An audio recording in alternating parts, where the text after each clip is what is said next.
You're the weakest person I've ever known, Mom. My son said those words while staring straight into my eyes. And somehow, they hurt more than every bruise I had spent 30 years hiding beneath long sleeves and quiet smiles. I didn't argue. I didn't cry. I simply looked at Daniel and wondered how differently he would see me if he ever discovered what I had sacrificed in silence to protect him. Some truths don't fade with time, they wait patiently until the day they can no longer remain buried. If this story touches something in your heart, I'd love for you to stay with me until the end. Please, like this video, subscribe if you enjoy emotional family stories, and share your thoughts in the comments. Have you ever been misunderstood by someone you loved? And before you go, tell me where you're watching from and what time it is in your part of the world. I'd truly love to read every comment. The house had been quiet for 7 years. Not peaceful. Quiet. There is a difference only a widow understands. Peace is when silence wraps around you like a soft quilt. Quiet is when every sound that used to belong to someone else disappears and the walls seem to listen harder than people do. I lived in a 2-story brick house on the east side of Columbus, Ohio. Richard and I bought it when Daniel was still small enough to sleep with one hand curled around my finger. Back then, the maple tree in the front yard barely reached the second-floor window. Now its branches scratched against the glass every windy night, like old memories begging to come in. I was 68 years old, though most mornings my bones felt older. My knees ached before rain. My hands trembled when I poured coffee. And sometimes, when I stood too quickly, the room tilted just enough to remind me that age has a way of stealing confidence 1 inch at a time. But I was not weak. I had been a nurse once. For 23 years, I worked 12-hour shifts at St. Anne's Medical Center. I held the hands of dying men who were too proud to cry. I bathed women whose own children had forgotten them. I ran toward rooms when alarms screamed and blood hit the floor. I had seen fear, pain, birth, death, forgiveness, and regret all under the same fluorescent lights.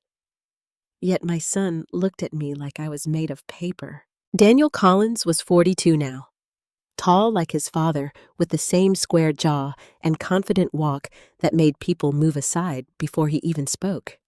He owned a small construction company that had grown quickly during the housing boom outside Columbus. He wore expensive watches, drove a black pickup polished like a showroom display, and talked about business with the voice of a man who thought every room belonged to him. When Daniel was young, he used to run into my arms without thinking. Now he checked his phone before hugging me. His wife, Emily, always stood slightly behind him, not because she was shy, but because she liked to watch. She had sharp eyes, polished nails, and the kind of smile that never reached any place warm. Emily called me sweet when she wanted to dismiss me and fragile when she wanted Daniel to make decisions for me. She shouldn't be living alone, I once heard her whisper in my kitchen. I was standing in the hallway holding a basket of clean towels. Daniel answered, "I know. Mom's always been soft. Soft." That word followed me for weeks. Soft because I did not argue when Emily rearranged my kitchen without asking. Soft because I let Daniel cancel Sunday visits whenever work became too much. Soft because I smiled when they arrived late, left early, and treated my home like a waiting room. They mistook restraint for weakness. Many people do. Every morning, I woke at 5:30 without an alarm. A nurse's body never forgets. I made coffee in the same chipped blue mug Richard once hated because he said it looked cheap. I sat by the window and watched school buses roll down the street. Children with backpacks too large for their shoulders climbed aboard, and sometimes I would see Daniel in them, the little boy with scraped knees, the one who cried when he found a dead bird under the porch. The world had hardened him. Or maybe I had protected him so completely that he never learned what danger looked like when it smiled from inside your own house. I kept Daniel's old drawings in a folder upstairs. I kept his baseball trophies dusted in the den. I kept his baby shoes in tissue paper. Mothers keep foolish things because our hearts do not know how to throw away proof that we were once needed. But there was one thing I kept that I never touched unless the house was locked and the curtains were closed. A wooden box. It sat on the top shelf of my bedroom closet behind winter blankets and a stack of faded pillowcases. It was dark walnut, about the size of a Bible, with a brass latch and a small key I wore on a chain beneath my blouse. Daniel had seen it once when he was 14. "What's in there?" he asked. "Old papers," I told him. "Why is it locked?" "Because some papers need to stay safe." He lost interest quickly. Boys do when the answer does not involve money cars or secrets they think belong to them. But that box had carried more weight than anything else in my house. Some nights I dreamed of rain. Not gentle rain, hard rain, the kind that pounds against windshields and turns headlights into ghosts. In the dream, I heard tires screaming glass, breaking a child crying from somewhere too far away. Then Richard's voice would cut through the dark. "Jason, listen to me. You have to do this." I would wake with my nightgown damp against my back, one hand pressed over my mouth to keep from calling out. For years after the accident, I told myself dreams were just the mind's way of cleaning old wounds. But some wounds do not clean. They wait. They throb when touched by certain words. Weak, soft, fragile. Daniel used those words because he did not know what I had buried, so he could grow up clean. He remembered his father as a good man. A strict man, maybe. Proud, hardworking, but good. I let him remember Richard that way. After Richard died, Daniel cried at the funeral like a boy again. He stood beside the casket in his dark suit, shoulders shaking, and said, "He taught me how to be strong." After Richard died, Daniel cried at the funeral like a boy again. He stood beside the casket in his dark suit, shoulders shaking, and said, "He taught me how to be strong." I said nothing. What could I have said? That strength was not what Richard taught. That fear could wear a wedding ring. That a man could build a beautiful home and still make every room inside it feel unsafe. No. I held my son while he grieved because a mother does not tear down a dead father in front of a broken child, even when that child becomes a man who uses the same silence against her. That winter, Daniel started visiting more often, though not in the way I had prayed for. He came with Emily with folders with brochures with carefully rehearsed concern. "Mom," he said one afternoon, sitting across from me at my kitchen table, "this house is too much for you." Emily placed a glossy brochure beside my tea. On the cover was a smiling white-haired woman holding a paintbrush in a bright activity room. "Maple Ridge Senior Living," Emily said. "It's beautiful, safe, elegant. You'd have people around." "I have neighbors," I replied. Daniel sighed. "That's not the same. I have Margaret next door. Margaret is 81, and still sharper than most men I know." Emily's smile tightened. Daniel rubbed his forehead as if I were giving him a headache. "Mom, don't make this difficult." There it was again. Difficult. When older women say no, people call us difficult. When we ask questions, they call us confused. When we defend what is ours, they call us unstable. "I'm not ready to leave my home," I said. Daniel leaned back. "You're attached to memories, that's all." Memories. As if memories were dust. As if they did not have teeth. I looked around my kitchen. The yellow curtains I sewed myself. The burn mark near the stove from Daniel's 10th birthday candles. The door frame where Richard once marked Daniel's height with pencil every year until he turned 16 and said he was too old for it. This house had seen everything. Some of it beautiful. Some of it unforgivable. "I'll think about it," I said. Daniel looked relieved, mistaking my politeness for surrender. Emily reached across the table and patted my hand. "That's all we ask, Jason." Her palm was cold. After they left, I stood at the front window and watched their truck disappear down the street. Then I went upstairs slowly, one step at a time, and opened my closet. The box was still there. For a long moment, I only stared at it. My hand lifted to the key beneath my blouse, but I did not take it out. Not yet. Downstairs, the house settled around me with a soft creak. Outside, the maple branches scraped against the window again, and for the first time in years, I whispered into the empty room, "Daniel, what have you become?" No one answered. But somewhere inside that locked box, the past was waiting. Daniel's birthday fell on a Friday that year. I remember because I spent the whole morning standing in my kitchen trying to decide whether the chocolate cake needed one more layer of frosting. He had always loved chocolate as a boy. Not the fancy kind Emily bought from bakeries with gold lettering on the boxes, but the simple kind I used to make in a square glass pan with melted butter, cocoa powder, and a pinch of instant coffee to deepen the flavor.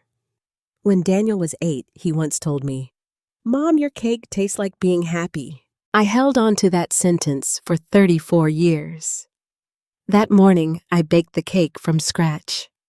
My hands ached when I stirred the batter, and twice I had to stop because my fingers cramped around the wooden spoon. Still, I kept going. I told myself effort mattered even if nobody noticed it anymore. I also wrapped his gift in navy paper with a silver ribbon.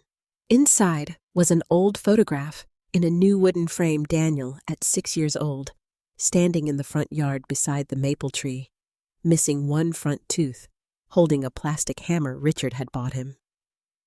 He looked so proud in that picture, as if he had built the whole world with his small hands. I thought Daniel might like it for his office. I thought wrong. The restaurant Emily chose was downtown, the kind of place with dim lighting, tiny portions, and waiters who described food as if they were reading poetry. There were 12 people at the table when I arrived, Daniel's business friends, 2 investors, Emily's sister, and a few couples I barely knew. I was the last one there, though I had left home 40 minutes early. Parking downtown had confused me, and by the time I found the restaurant entrance, my pulse was already racing. Emily saw me first. "Oh, Jason," she said, rising halfway from her chair. "You made it. Not happy you're here. Not we saved you a seat. Just, you made it." Daniel stowed and kissed my cheek quickly. "Hey, Mom." Emily saw me first. "Oh, Jason," she said, rising halfway from her chair. "You made it. Not happy you're here. Not we saved you a seat. Just you made it." Daniel stood and kissed my cheek quickly. "Hey, Mom. Happy birthday, sweetheart," I said. His eyes flicked toward the cake box in my hands. "Mom, you didn't have to bring anything. I wanted to." Emily's smile froze when she noticed the box. "Is that cake chocolate Daniel's favorite?" There was a tiny pause. Too tiny for most people to notice. "Long enough for me." Emily leaned closer and lowered her voice, though not enough. The restaurant already prepared dessert. I looked at Daniel, waiting for him to say, "That's okay, Mom. Thank you." Instead, he rubbed the back of his neck and said, "We'll figure it out." The waiter took the cake away, and I watched it disappear through swinging kitchen doors like a small piece of my heart being carried out of the room. I sat beside Margaret Lewis, my neighbor and oldest friend. Margaret was 81 with silver hair pinned neatly at the back of her head and eyes that missed nothing. She squeezed my hand under the table. "You look lovely," she whispered. "Thank you." "You okay?" "I'm fine." She gave me the look she always gave when she knew I was lying. Dinner began with laughter that did not include me. Daniel talked about construction contracts, zoning permits new developments outside Dublin, and a possible expansion into Cincinnati. Everyone listened as if he were building the future with every sentence.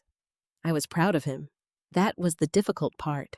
Even when he dismissed me, even when he forgot to call, even when he spoke over me, I still saw the little boy who used to bring me dandelions and call them yellow roses.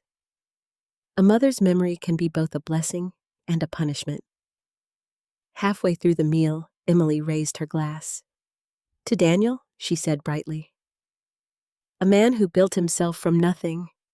People smiled and lifted their glasses. I felt something tighten inside me. From nothing. Daniel had not built himself from nothing. He had been carried through fever school projects, unpaid bills, nightmares, and his father's temper. He had been protected from storms he never knew existed. But I said nothing. I lifted my water glass and smiled. "To Daniel," I whispered. Then Emily added, "And honestly, I admire him even more because he didn't grow up with some perfect, powerful role model. No offense, Jason." The table went slightly quiet. Daniel laughed awkwardly. What she said. I mean it as a compliment. Some people are born with strong parents pushing them. Daniel had to become strong on his own. My cheeks burned. Margaret set her fork down. I tried to keep my face calm. Years of nursing had taught me how to remain steady while people bled, screamed, prayed, or died. Surely I could survive a careless dinner comment.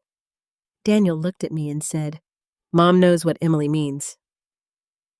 Do I? I wanted to ask. Instead, I folded my napkin in my lap. The conversation moved on, but something had shifted. I could feel people glancing at me, measuring me. Was I weak? Was I helpless? Was I the sad old mother Daniel had overcome rather than loved?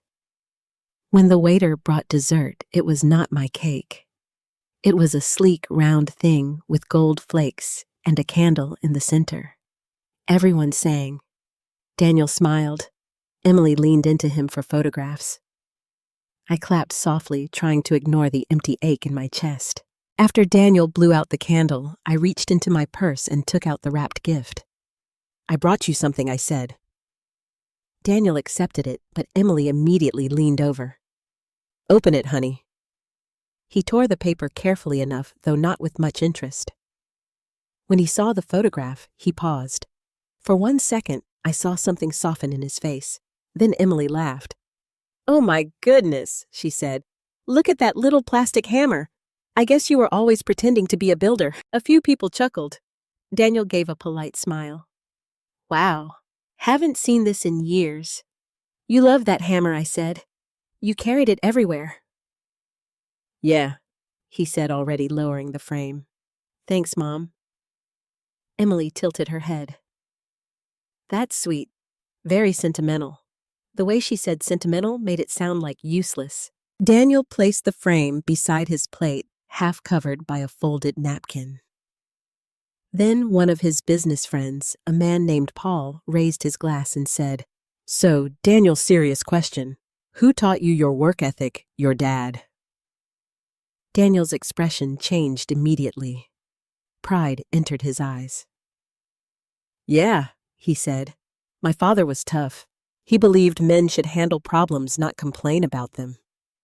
My fingers went cold around my water glass. Paul nodded. "Sounds old school." Daniel said. He didn't tolerate weakness. Margaret looked at me. I stared at the tablecloth. Daniel continued, his voice growing easier as people listened. "That's probably why I am the way I am. I saw what happens when a person lets life push them around." Emily gave a soft laugh. "Daniel is being polite." I looked up. She touched his arm. "He means he had one strong parent and one very gentle parent." Daniel did not stop her. A woman across the table smiled sympathetically at me. That almost hurt worse. Then Paul, careless with wine and curiosity, asked, "Was your mom a stay-at-home type?" Before I could answer, Daniel said, "No, she was a nurse. But she gave it up when I was little." I felt Margaret stiffen beside me. Daniel shrugged. "She never really explained it. Mom was never good under pressure." The words struck me so hard I almost could not breathe. Never good under pressure. I saw rain against a windshield. I heard metal screaming. I smelled blood and gasoline. I saw Richard's face, pale and frantic, whispering, "Jason, if you love this family, you'll do what I say." My hand trembled and a drop of water slid down the side of my glass. Margaret leaned toward me. "Jason." But Daniel kept talking. "She's always been emotional," he said, "always scared of conflict. That's why I learned early that if I wanted something done, I had to be the strong one." The table went silent, not because they understood, because even they knew he had gone too far. I looked at my son, my only child, the boy I had once held through thunderstorms, the man who now sat beneath soft restaurant lights, calling me weak in front of strangers. For a moment, I wanted to tell him everything. I wanted to stand up and say, "You think I was afraid of pressure? I stood in an emergency room covered in someone else's blood and lied to save your father. I gave up my career so you would not lose your family. I carried shame that belonged to another person because I thought it would protect you." But the words stayed behind my teeth. Old habits do not die easily, so I smiled. A small, tired smile. "You became strong," I said quietly. "That's what matters." Daniel looked relieved, as if my forgiveness had arrived on schedule. Emily lifted her glass again. "See, your mom understands?" "No," I thought. "I understand more than any of you know." When dinner ended, Daniel walked me outside while Emily said goodbye to the others. The night air was cold, and the sidewalk shone from earlier rain. "Thanks for coming, Mom," he said. "You're welcome." He shifted the framed photograph under one arm. "And thanks for the gift." I nodded. For a second, he looked almost guilty. "You know I didn't mean anything bad in there, right?" I looked up at him. His father's jaw, his father's height. But my eyes. He had my eyes. "What did you mean?" I asked. He sighed. "Just that you and Dad were different. He was hard. You were softer." There was that word again. Soft. I pulled my coat tighter around myself. "Maybe I said." Daniel kissed my cheek. "Drive safe." He went back inside before I reached my car. I sat behind the wheel for several minutes, hands resting in my lap, unable to turn the key. Then my phone buzzed. A message from Margaret. "Please don't let him keep believing the lie." I closed my eyes. Because Margaret knew. Not all of it, but enough. And for the first time in many years, I wondered whether silence had protected my son or destroyed the part of him that knew how to love me. People remember my husband differently than I do. At his funeral, they called Richard Collins a hardworking man, a provider, a man of discipline, a man who believed in responsibility. I stood beside his casket in a black dress, with my hands folded in front of me, listening to one person after another praise the man who had made our house feel smaller every year. I nodded when they spoke. I thanked them when they hugged me. I watched Daniel cry for the father he believed he had lost, and I swallowed every word that might have destroyed him. That was what I had always done, swallowed the truth. When Richard and I first met, he was not cruel. Or maybe cruelty was already there, hidden beneath charm, and manners waiting until love had made me too hopeful to see clearly. He worked for a local building supply company, then driving deliveries across central Ohio. He had strong hands, bright blue eyes, and a way of speaking that made a woman feel chosen. I was 24, newly hired, at St. Anne's Medical Center, proud of my white shoes, and nervous every time a doctor called my name. Richard used to pick me up after late shifts with a cup of gas station coffee waiting in the truck. "You work too hard, Jason," he'd say, smiling as if he admired me. Back then, I thought that was love. We married quickly. Too quickly, my mother said. But I was young, and young women sometimes mistake certainty for devotion. Richard wanted a house, a wife, a child, and a life that looked respectable from the sidewalk. I wanted a family. I wanted laughter in the kitchen. I wanted someone who would sit beside me after long shifts and ask if my feet hurt. For a while, we had something close to that. Then Daniel was born. The first time I held him, I understood that my life no longer belonged only to me. He had a soft cry, dark hair, and tiny fists that opened and closed against my chest, as if he were trying to hold on to this world. Richard stood beside my hospital bed, smiling proudly. "A son," he said. "That boy's going to carry my name." I was too tired to notice he said my before hour. The changes came slowly after that. So slowly I blamed myself for noticing. Richard started questioning my hours at the hospital. "Why do they need you so late? Who was that male doctor you mentioned? Daniel needs his mother home more." At first, I thought he was worried. Then I realized worry does not sound like accusation. He did not forbid me from working. Men like Richard rarely start with forbidding. They start with sighs, silence disapproval, and small punishments. If I picked up an extra shift, he would forget to buy diapers. If I came home late, he would leave dishes piled in the sink and say, "Since you love working so much, I figured you wouldn't mind." If I defended myself, he called me dramatic. If I cried, he called me weak. That was the first time I heard the word from a man I loved. Weak, long before Daniel used it. By the time Daniel turned 5, Richard controlled nearly every dollar that entered our home. My paycheck went into our joint account, but Richard handled the bills, the savings, the mortgage, the repairs. When I asked questions, he accused me of not trusting him. "You want to be the man of the house now?" he'd say. "No," I would answer quietly. "I just want to know where our money is going." "Our money." He would laugh. "You mean the money I manage because you panic over everything."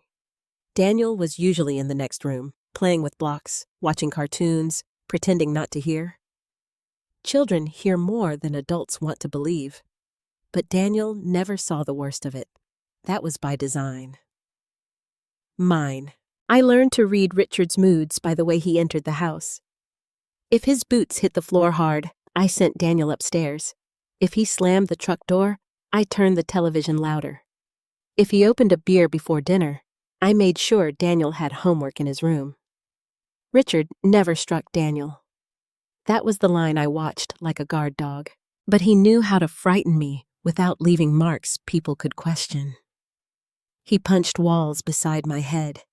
He crushed my wrist once hard enough to leave purple fingerprints, then apologized the next morning with flowers from Kroger. He called me stupid, ungrateful, oversensitive. He told me no judge would ever give custody to a woman who worked nights and cried under pressure. The first time I said I wanted to leave Daniel was 7. Richard had come home angry because a promotion at work had gone to another man. Dinner was not ready. Daniel had spilled grape juice on the rug. I was exhausted from a double shift and still wearing my scrubs. Richard looked at the stain, then at me, and said, "This house falls apart when I'm not watching you." Something in me cracked. "I can't keep living like this," I said. The room went silent. Daniel stood frozen near the hallway holding a toy truck. Richard's face changed not with anger at first, but with calculation. That frightened me more. He walked over, lowered his voice, and said, "If you ever try to take my son from me, I will make sure everyone knows you're unstable." I'm his mother, and I'm his father. His eyes stayed on mine. I'll tell them about your crying spells, your exhaustion, the mistakes you've made at work. I'll tell them you're never home. I'll get my sister to testify. My boss. Anyone I need. I looked toward Daniel. Richard smiled then. You think you can fight me, Jason? You don't even know how to stand up without shaking. That night, after Daniel fell asleep, I packed a small bag. 2 changes of clothes. My nursing license. Daniel's birth certificate. $46 in cash I had hidden inside a box of tampons because Richard never looked there. I stood in Daniel's doorway for almost 20 minutes. He was sleeping with one arm wrapped around a stuffed bear, his mouth slightly open, innocent in the way only children can be when adults are destroying the world around them. I imagined taking him. I imagined Richard calling the police. I imagined courtrooms lawyers whispers Daniel being forced to choose between a father he adored and a mother everyone said was fragile. Then I unpacked the bag. That decision has lived inside me ever since. Not because I thought it was right, because sometimes fear convinces a mother that survival is the same as protection. I stayed, and staying changed me. I became careful, quiet, efficient. I kept meals ready, bills organized, laundry folded, Daniel's school life bright and clean. I volunteered for bake sales. I attended every baseball game. I smiled at neighbors. I made our family look normal because normal families were not investigated, questioned, or split apart. Margaret Lewis moved next door when Daniel was 9. She was a widow, even then sharp-tongued and kind-hearted. The first time she saw bruises on my wrist, she did not ask a question in the usual way. She simply said, "My sister had a husband like that." I pulled my sleeve down. I bumped into the pantry door. Margaret looked at me for a long moment. Pantry doors don't usually grab. After that, she began leaving her porch light on at night. Always, even in summer. Even when she traveled, she put it on a timer. Years later, she told me it was so I would know there was somewhere to run. But I never ran. Not then. Richard's power over me grew strongest when he spoke about Daniel. He knew motherhood was the door to every room inside my heart. You leave, and he'll hate you, Richard said once. Another time, boys need fathers. You'd ruin him. And once after he had been drinking, if you ever try to take him, I'll make sure he knows exactly what kind of coward his mother is. I believed him. That is the part I am most ashamed to admit. I believed a cruel man knew my worth better than I did. So I kept working, kept mothering, kept smoothing over Richard's sharp edges so Daniel would not cut himself on them. When Richard missed school events, I said he was busy. When Richard shouted, I said he was tired. When Richard apologized with gifts, I told Daniel his father loved him. I built a bridge between them out of my own silence. And Daniel walked across it safely, never knowing I was underneath holding it up with both hands. By the time Daniel became a teenager, he had begun to admire the very things in Richard that had frightened me. His command, his certainty, his refusal to apologize. Richard called it strength, and Daniel believed him. I tried to teach gentleness, but gentleness sounded weak beside his father's thunder. Don't baby him, Richard would tell me. He's hurting, I'd say. He needs to toughen up. Daniel learned to hide tears. He learned to raise his chin. He learned that a man's pride mattered more than a woman's pain. And I told myself there was still time. There is always a lie mothers tell themselves when they are afraid to face what is happening. There is still time. Then came the night that took everything from me. The rain, the car, the blood, the decision. But before that night, before the locked box, And the lawyers and the shame. There was only a younger version of me standing in a kitchen, listening to her husband tell her she was too weak to survive without him. And there was Daniel upstairs, sleeping beneath a roof. I was breaking myself to keep over his head. The first time Daniel asked me to sell the house, he called it a suggestion. The second time, he called it a plan. By the third time, it had become something closer to a demand. It happened on a gray Tuesday afternoon, 2 weeks after his birthday dinner. The sky hung low over Columbus, the kind of heavy winter sky that made every window look tired. I had spent the morning sorting old linens in the upstairs hallway closet, trying to distract myself from Margaret's message. Please don't let him keep believing the lie. Those words had followed me from room to room. I had not answered her. Not because I disagreed, but because I knew once I began speaking, the past would not stop at one truth. It would spill out ugly and alive, touching everyone I had spent decades trying to protect. Around 3 o'clock, Daniel's truck pulled into my driveway. Emily's white SUV followed right behind it. I stood at the kitchen window, watching them get out. Daniel wore a dark wool coat over his work shirt. Emily carried a leather folder pressed against her chest like a weapon disguised as paperwork. My stomach tightened. Mothers know when their children come to visit, and mothers know when they come to take. I opened the door before they knocked. "Hi, Mom," Daniel said, stepping inside quickly as if cold air might follow him. Emily kissed the air near my cheek. "Jason, you look tired." "Good afternoon to you too, Emily." Her smile thinned. Daniel glanced between us. "Can we sit down? We need to talk." Need. That word has a way of pretending to be concern. I led them into the kitchen. My kitchen. The room where I had taught Daniel how to crack eggs, where I had iced birthday cakes, where I had once sat at midnight counting grocery money while Richard snored upstairs. Every corner of that room held a version of me they had never bothered to know. Daniel sat across from me. Emily sat beside him and placed the leather folder on the table. I did not sit right away. "Coffee?" I asked. "No, Mom." "Please." "Sit." I sat. Daniel folded his hands. He had practiced this. I could see it in the careful lowering of his voice. "We've been thinking about your situation, my situation, this house, your health, being alone." "I am not ill. Nobody said you were ill," Emily said gently, too gently. "But aging doesn't announce itself all at once." I looked at her hands. Perfect nails, pale pink polish, no wedding ring scratch marks, no calluses from hospital bed rails, no fingers stiff from decades of holding families together by force. Daniel opened the folder and slid several papers toward me. "I talked to a realtor," he said. My breath stopped for 1 second.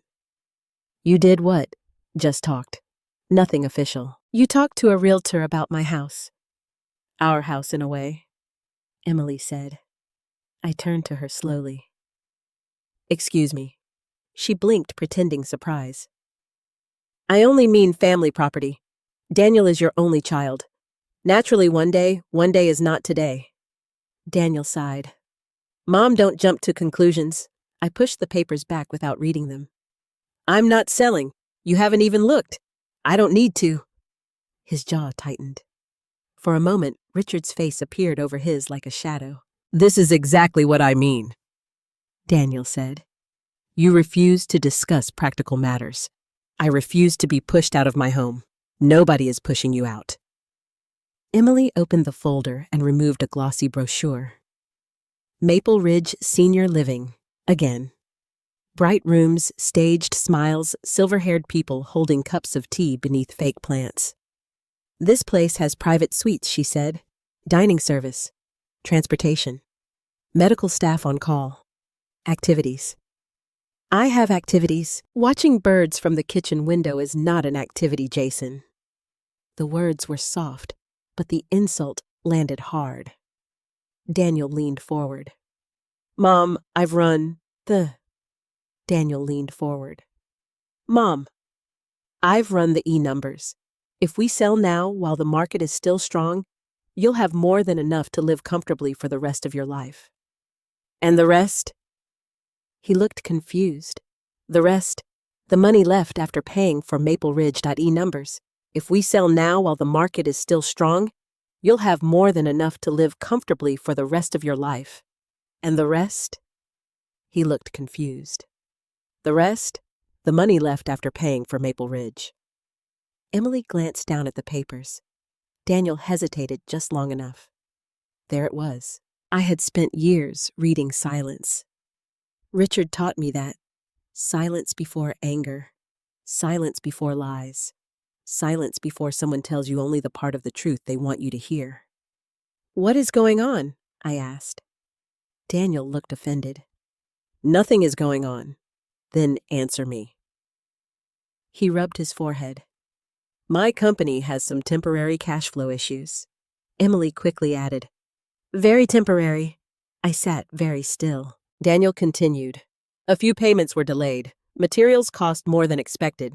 One investor pulled back. It's business, Mom. These things happen, and you need money. I need flexibility. No. You need money. His eyes hardened. I've helped you plenty over the years. I almost laughed. Not because it was funny, but because pain sometimes comes out wearing the wrong face.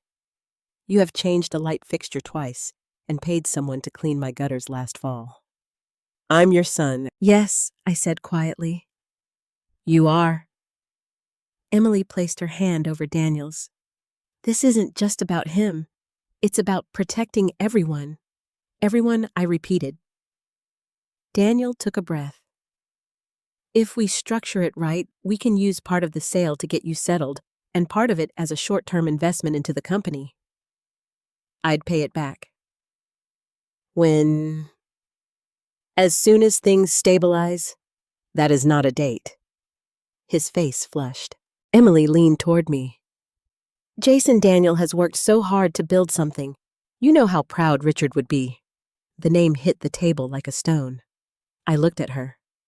Do not bring Richard into this. Daniel frowned. Why not? Dad cared about legacy. Your father cared about control. The words escaped before I could stop them. The room changed. Daniel stared at me. What did you just say? What did? My heart pounded, but I lifted my chin. I said this house is mine. My name is on the deed. My life is inside these walls. And I will not sell it to rescue a business decision I did not make. Emily's eyes sharpened. The pleasant mask slipped for just a breath. Daniel pushed back his chair. You're not thinking clearly. I'm thinking very clearly. No, you're reacting emotionally. There it was again. The old cage with new bars. Emily opened another section of the folder. We anticipated this might be difficult. I stared at the papers she placed in front of me. What is that a preliminary power of attorney form? Daniel said. The kitchen seemed to tilt. I did not touch it. Power of attorney, I repeated. Only if needed. Emily said quickly. It would allow Daniel to help manage decisions if you become unable to do so. If I become unable. Daniel's voice softened. Mom, you've been forgetful. I forgot your dentist appointment once when you were 11. You still bring it up. That's not what I mean. What do you mean? He looked at Emily, then back at me. You get confused about things. Parking downtown, bills, appointments. You're alone in this big house with stairs.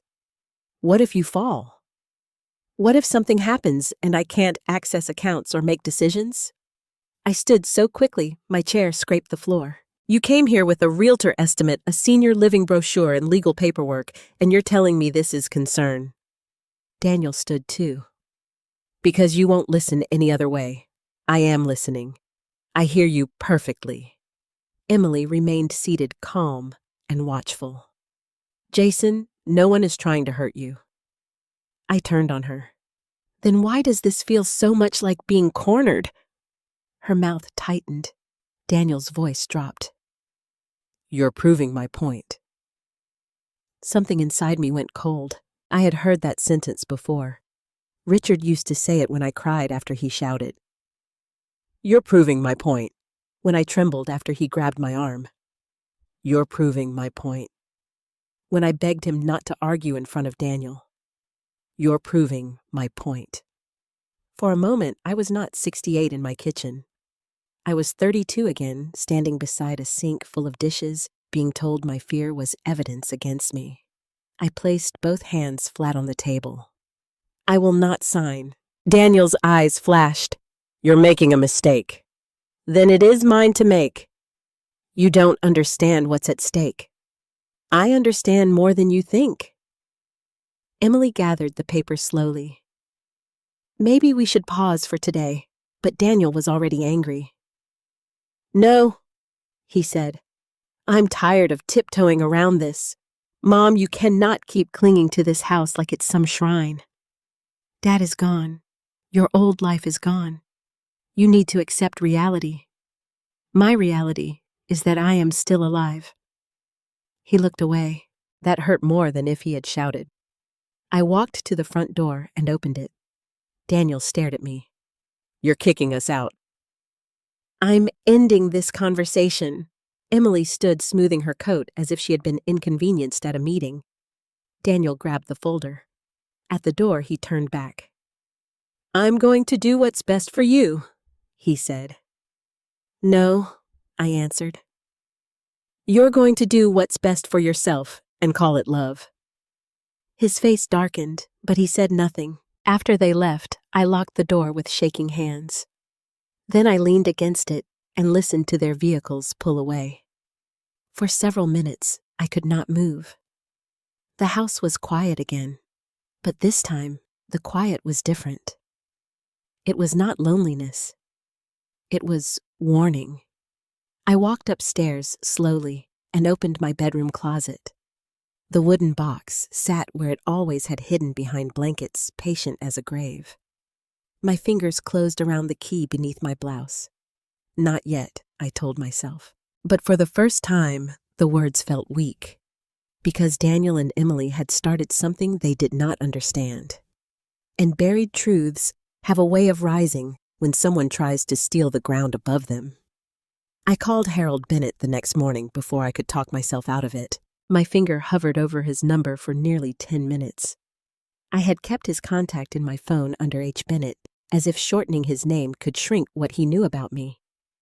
Harold had been Richard's attorney first, back when Richard needed contracts reviewed and believed every professional man should belong to his circle. Later, Harold became something else, a witness, a keeper of things I could not bear to keep alone. He answered on the fourth ring. Jason? His voice was older, thinner, but still careful. Yes, I said. It's me. There was a pause. Not confusion, recognition. I won. Pause. Not confusion, recognition. I won dared when you would call. Those words nearly made me hang up. Instead, I closed my eyes and gripped the kitchen counter. Daniel came by yesterday, with Emily. I see. They want me to sell the house. Another pause. And dared when you would call. Those words nearly made me hang up. Instead, I closed my eyes and gripped the kitchen counter. Daniel came by yesterday. With Emily. I see. They want me to sell the house. Another pause. And then they brought power of attorney papers. This time, Harold exhaled sharply. Did you sign anything? No. Good. The firmness in his voice steadied me more than I expected. I don't know what to do, I whispered. You know exactly what to do, Jason. You're just afraid of what it will cost. I looked toward the stairs, toward the bedroom closet, toward the locked box that had become heavier than furniture. "I've already paid enough," I said. Harold's voice softened. "Then come to my office." His office was in a modest brick building near German Village, tucked between a tax service and a small bakery that smelled like cinnamon when I stepped out of my car. I had not been there in years, yet my body remembered the hallway before my mind did. The narrow stairs, the brass nameplate, the sound of an old wall clock ticking too loudly in the waiting room. Harold came out himself instead of sending his assistant. He was 76 now, with white hair, wire-rimmed glasses, and shoulders that had begun to slope under age, but his eyes were still sharp behind the lenses. When he saw me, he did not offer pity. I was grateful for that. Pity can feel like another form of being made small. "Jason," he said, taking both my hands. "You should have come sooner." I wasn't ready. No one ever is. His office smelled of paper leather and coffee gone cold. Law books lined the walls, though I suspected he used the computer now, like everyone else. On his desk sat a green banker's lamp and a stack of folders tied with red bands. I sat in the chair across from him, the same chair I had sat in years ago, when my entire life had been reduced to signatures, statements, and silence. Harold studied me for a moment. "Tell me everything." So I did. I told him about Daniel's birthday dinner, about Emily's comments, about Daniel saying I was never good under pressure, about the realtor estimate, the senior living brochure, and the power of attorney form. I told him how Daniel's voice had changed when I refused, how he looked at me like I was not his mother anymore, only an obstacle standing between him and money. Harold listened without interrupting. When I finished, he removed his glasses and rubbed the bridge of his nose. "His company is in trouble," he said. I looked up. "You know, I heard whispers. Missed payments. A supplier lawsuit threatened, but not filed yet. Nothing public, but enough to worry anyone paying attention." My chest tightened. "He didn't tell me that." "No, he came for your house instead." The words were plain, almost cruel in their honesty. I looked down at my hands. "He's not a bad man." Harold leaned back. "Jason, he isn't." I didn't say he was. But good people can do selfish things when panic grabs them by the throat. I thought of Daniel as a little boy crying because his kite had torn in the wind. I thought of him at the restaurant laughing while Emily turned my life into a weakness. Both images belonged to the same person. That was what made motherhood so painful. You remember who they were while surviving who they have become. Harold opened a drawer and took out a key. My stomach dropped. He turned toward a locked filing cabinet behind his desk. The sound of metal sliding open seemed too loud. He reached into the back and removed a thick manila envelope sealed inside a plastic sleeve. Across the front in Harold's neat handwriting were 3 words, "Collins accident file." My mouth went dry. "I kept my promise," he said. I could not look away from the envelope. "I asked you never to show anyone. You asked me to keep it safe until the truth became necessary." "No," I said quickly. "I asked you to keep it buried. You asked that because you were terrified." I looked at him then. His expression was not harsh, but it was immovable. "Jason, your son and daughter-in-law are preparing to question your competence.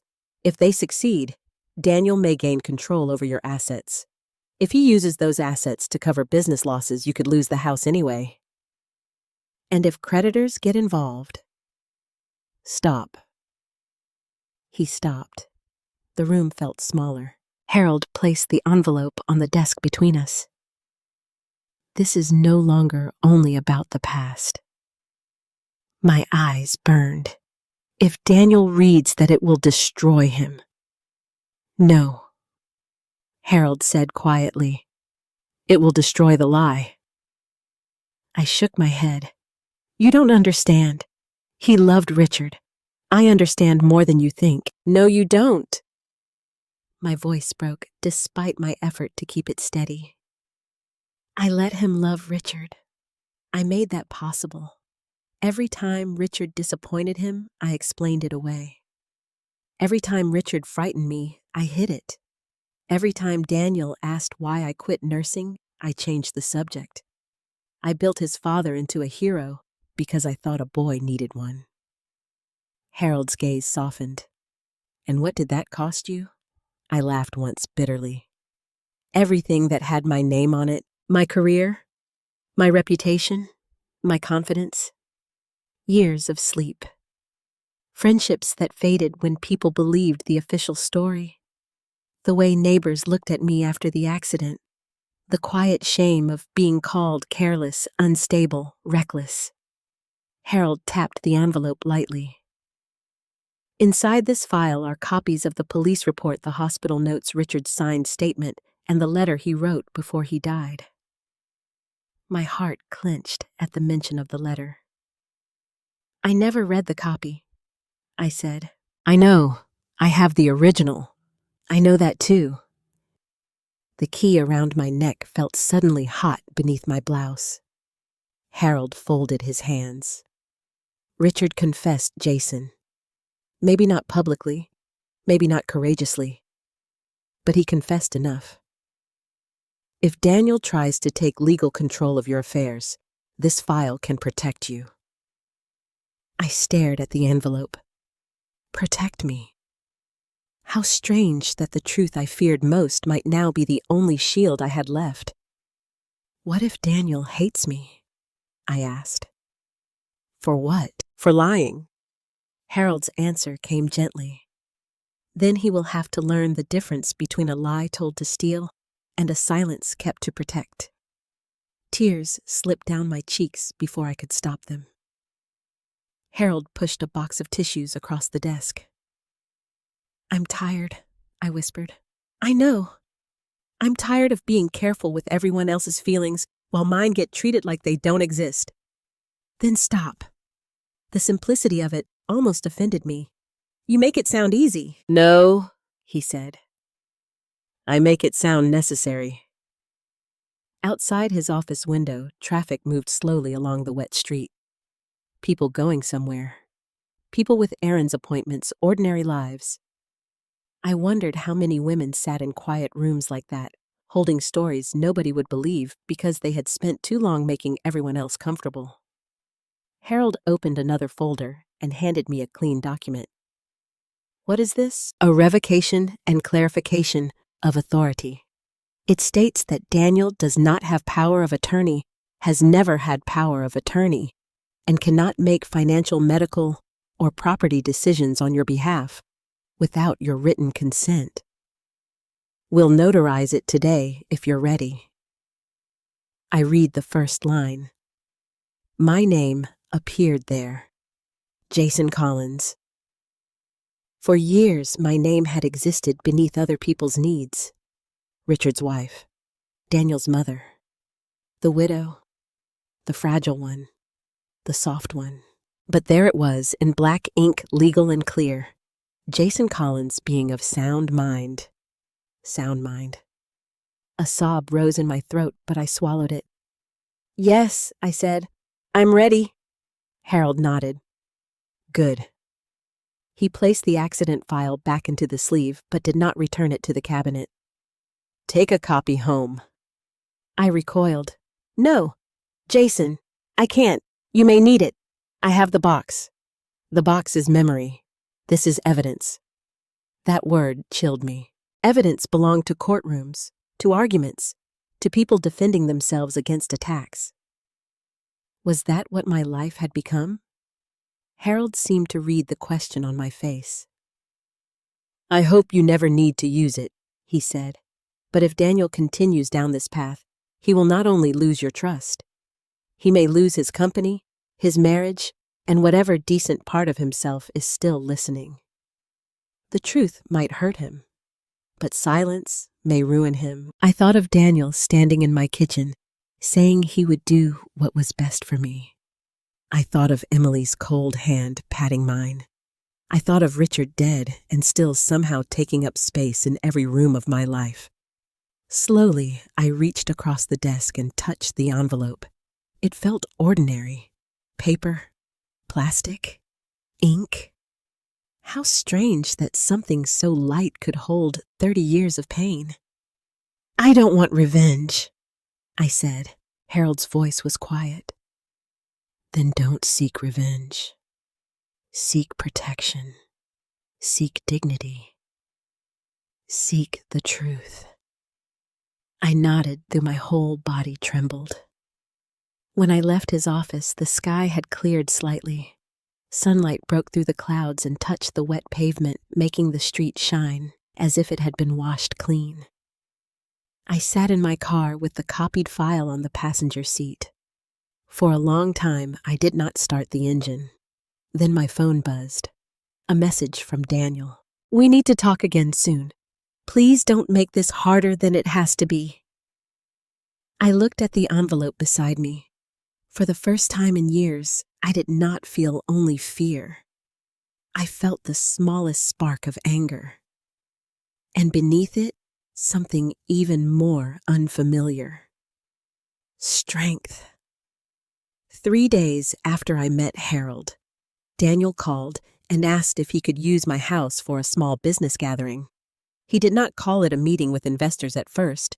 He called it just a few people stopping by. That was how Daniel had learned to ask for things he knew I might refuse. He softened the edges of the truth until it looked harmless. Why my house, I asked. There was a pause on the line. Because it has character, he said. It feels established. Investors like that. Established. That was a strange word for a house he had been trying to remove me from. I stood in the hallway looking at the framed family photographs along the wall. Daniel in his baseball uniform. Daniel at high school graduation. Daniel and Richard standing beside a half-built deck in the backyard, both holding hammers, like proof of manhood. Me in the corner of one photograph, holding a tray of lemonade, half visible, easily forgotten. When is this? I asked. Thursday evening. That is tomorrow. I know. I'm sorry. It came together quickly, and Emily knows about this. She helped arrange it. Of course she had. I should have said no. I knew that even then. But there is a dangerous part of every mother that still wants to be useful to her child, even after that child has hurt her.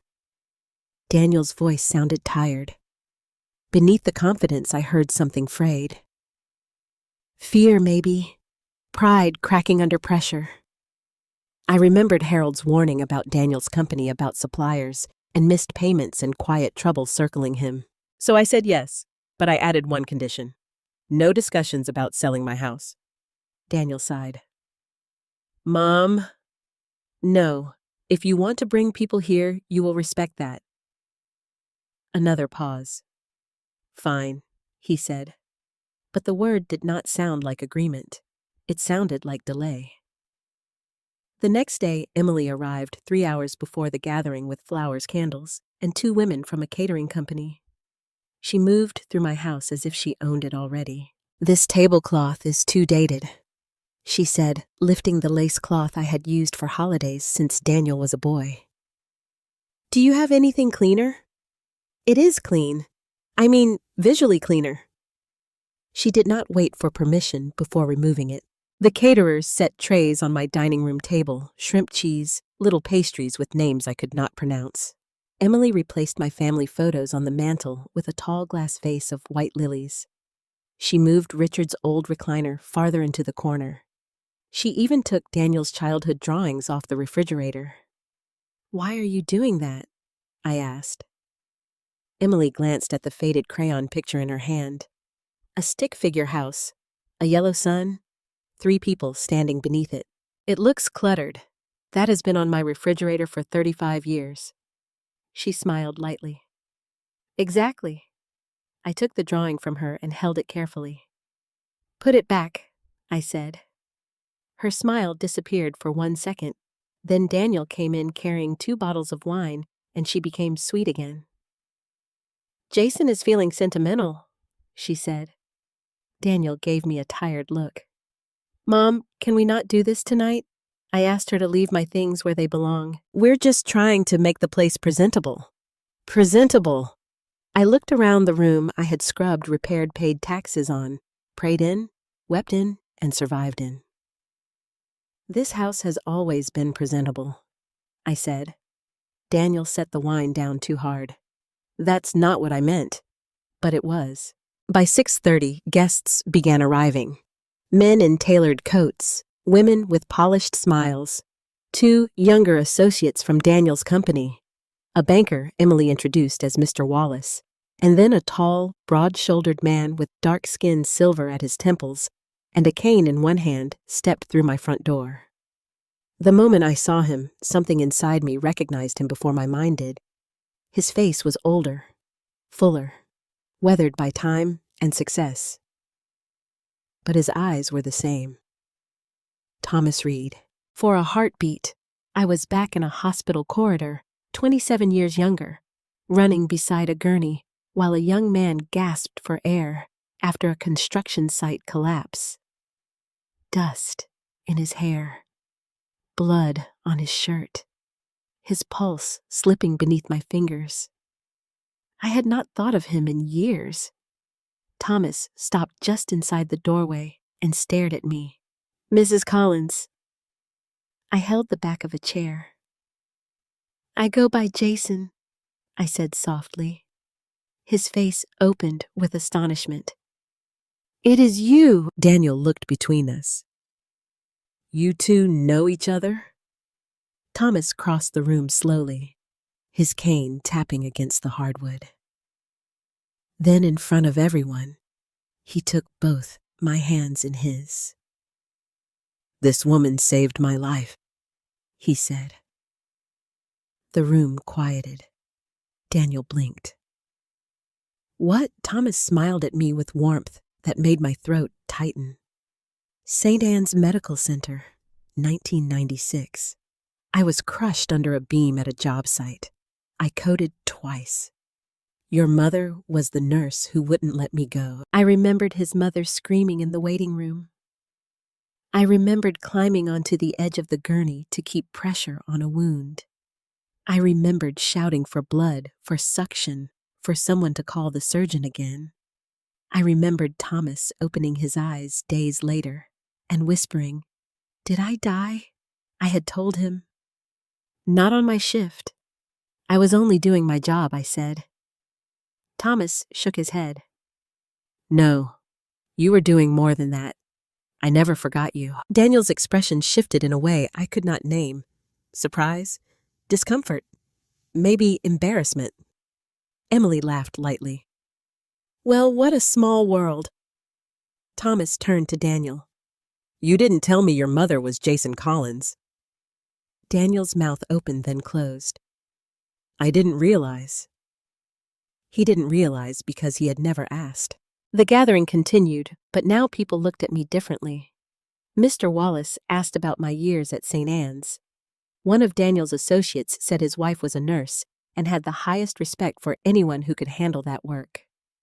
Thomas told a story about waking in intensive care and seeing me sitting nearby at the end of a shift still watching his monitors. For a little while, I felt visible. Then Daniel ruined it. It happened near the dining room after Thomas asked why I had left nursing. The question landed softly enough, but Daniel answered before I could. She left when I was young, he said. Family stuff. Mom was never really built for that kind of pressure long term. The room went still. Thomas's eyes narrowed. I felt the old familiar humiliation rise hot and choking. Daniel, I said quietly. He held up a hand. I don't mean it badly. That sentence always came before something bad. He turned to the others with an easy smile. My mother is very kind, very gentle, but she takes things hard. Always has. Emily appeared beside him like a shadow. Some people are just more delicate. Thomas looked at me not with pity, but with concern. Daniel kept talking, perhaps nervous now, perhaps desperate to regain control of the room. That's part of why I'm trying to help her transition into a safer living arrangement. This house is too much for her, and she doesn't always see practical reality. My hands went cold. Daniel, I said again, sharper this time. He looked at me. Mom, everyone here understands. There's nothing to be ashamed of. There is plenty to be ashamed of, I said. But not for me. His face hardened. A few guests shifted uncomfortably. Emily whispered, Jason, this is not the time. No, I said, looking at her. You made it the time when you brought my private life into this room. Daniel stepped closer. His voice dropped, but everyone could still hear him. You're embarrassing yourself. There it was. The son I had protected, speaking with his father's tone in his mother's house. Something inside me trembled. Not from fear this time, from recognition. I asked you not to discuss selling my house, I said. I am trying to protect you. You are trying to use me. His eyes flashed. That is unfair. Is it? You don't know what I'm carrying right now? No, Daniel, I don't. Because you did not come to me as a son. You came as a man with papers, plans, and excuses. His jaw clenched. You've always done this. Done what? Made yourself the victim. The words struck the room like glass breaking. Thomas took one step forward, but I raised my hand slightly. Daniel's voice rose. Dad handled life. He faced things. You hid behind tears and silence, and now you're doing it again. My heart pounded against my ribs. Be careful, I whispered, but he was too angry to hear the warning. No, he said. I am tired of being careful. You want everyone to think I'm cruel because I'm the only one willing to make hard decisions. But the truth is, Mom, you have always been weak. Dad knew it. I know it. And everyone who really knows you knows it too. No one breathed. For a moment, all I heard was rain in my memory. Hard rain. A child crying. Richard's voice. You have to do this. I looked at my son and I realized something terrible. My silence had not protected him from Richard. It had preserved Richard inside him. Thomas spoke first. Mr. Collins. He said, his voice low and controlled. You do not know what strength is if you can speak to your mother that way in her own home. Daniel turned red. This is family business. No, Thomas said. You made it public. Emily stepped in quickly. I think emotions are high. I laughed then. Not loudly, not happily, but everyone heard it. Yes, I said. Emotions are high. They usually are when someone tries to dress greed as concern. Daniel stared at me as if he no longer recognized me.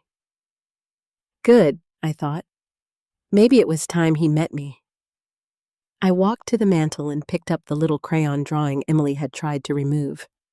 My fingers shook, but my voice did not. This is my home, I said. Not a backdrop for your investors, not collateral for your company, not proof that I am too old to decide where I belong. Daniel swallowed. Mom. No. You have spoken enough. The room remained silent. I looked at the guests. I apologize that you were brought into a private matter, but since you were let me be clear, I am of sound mind. I am not selling this house, and my son has no authority over my property, my finances, or my future. Thomas nodded once slowly, as if confirming every word. Mr. Wallace looked down at his glass. Emily's face had gone pale beneath her makeup. Daniel stood frozen anger, battling something like fear. I turned back to him. "If you ever call me weak again," I said softly, "make sure you are ready to hear what I survived." His mouth parted. For the first time in years, my son had no answer. The gathering ended soon after. People made polite excuses. Coats were gathered. Cars pulled away one by one. Thomas was the last guest to leave. At the door, he touched my shoulder gently. "You call me if you need anything," he said. I nodded, too emotional to speak. After everyone was gone, Daniel stood in the foyer with Emily beside him. His voice was tight. "You humiliated me." I looked at him for a long moment. "No, Daniel," I said. "I stopped helping you humiliate me." Then I opened the front door. He left without another word. But Emily paused on the porch. Her eyes met mine, cold and calculating. "This isn't over," she said. I watched them walk to the car. Behind me, the house felt different.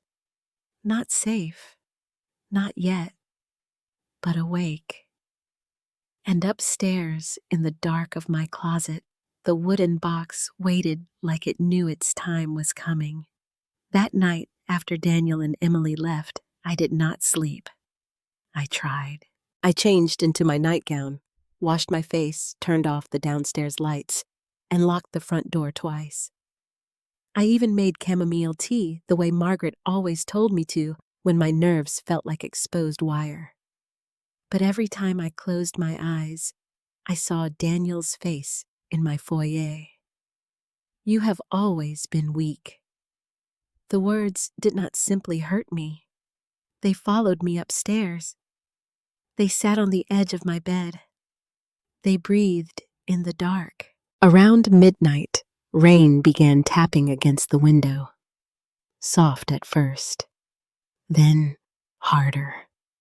The maple branches scraped the glass like fingernails, and suddenly, I was not in my bedroom anymore.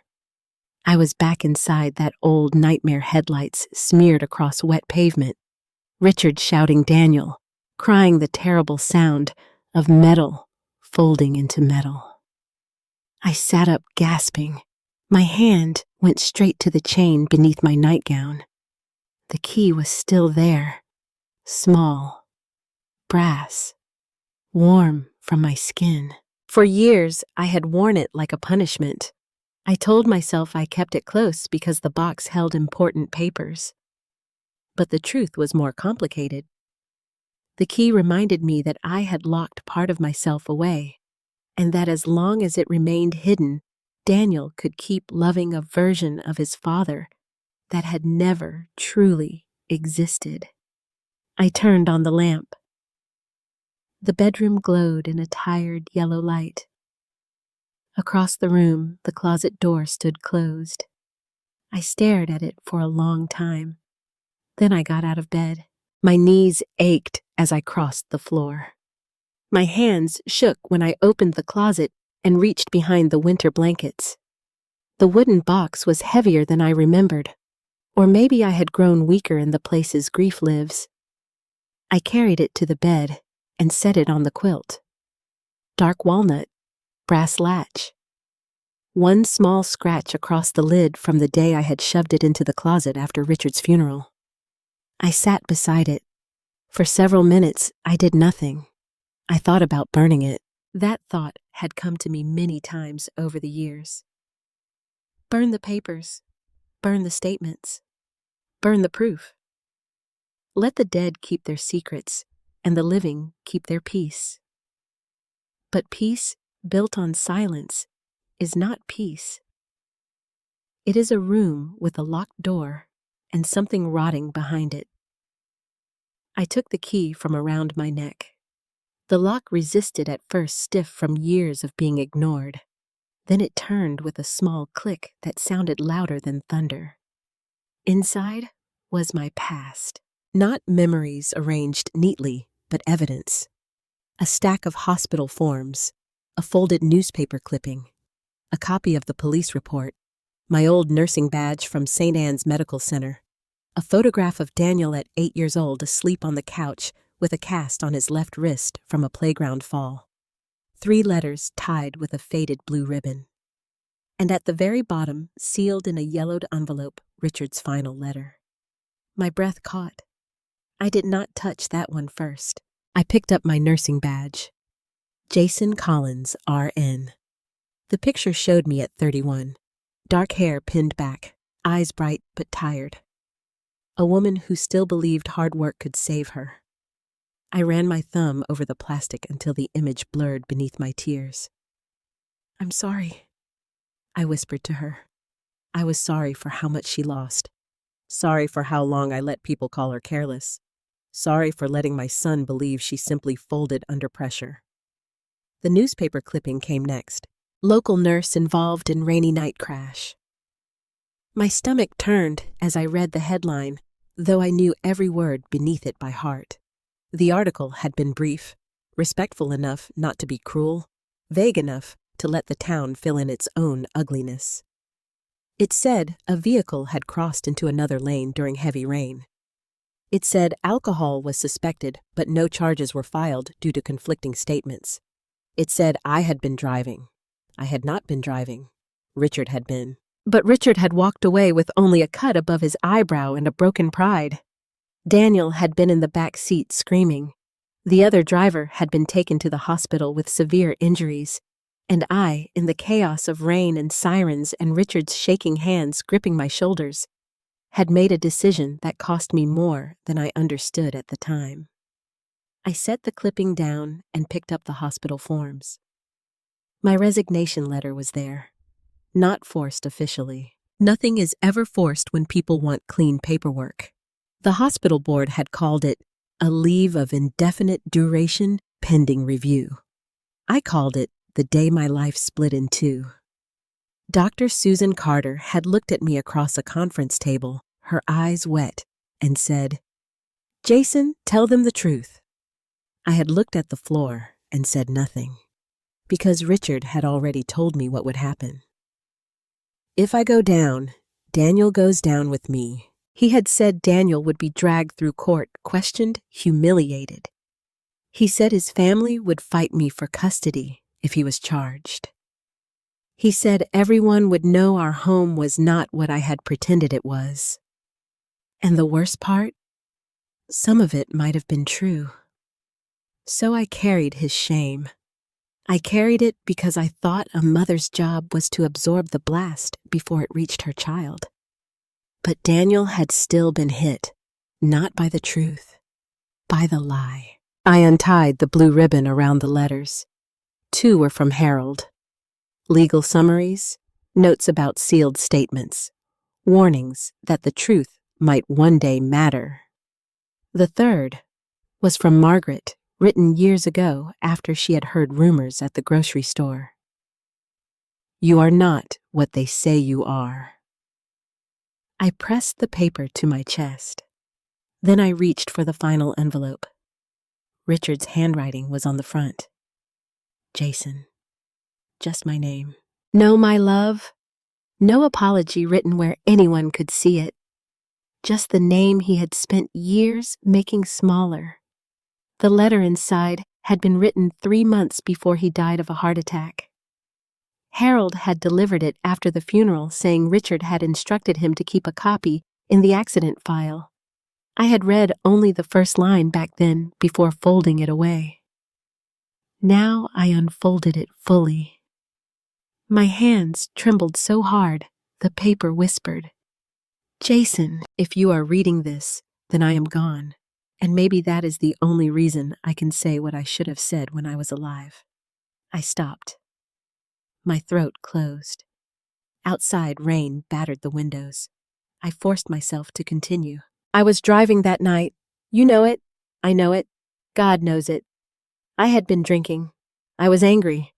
I should never have put you or Daniel in that car. When the crash happened, I panicked. I let you take the blame because I was a coward and because I knew you loved Daniel enough to do anything if I made you afraid. The room blurred. I pressed one hand over my mouth.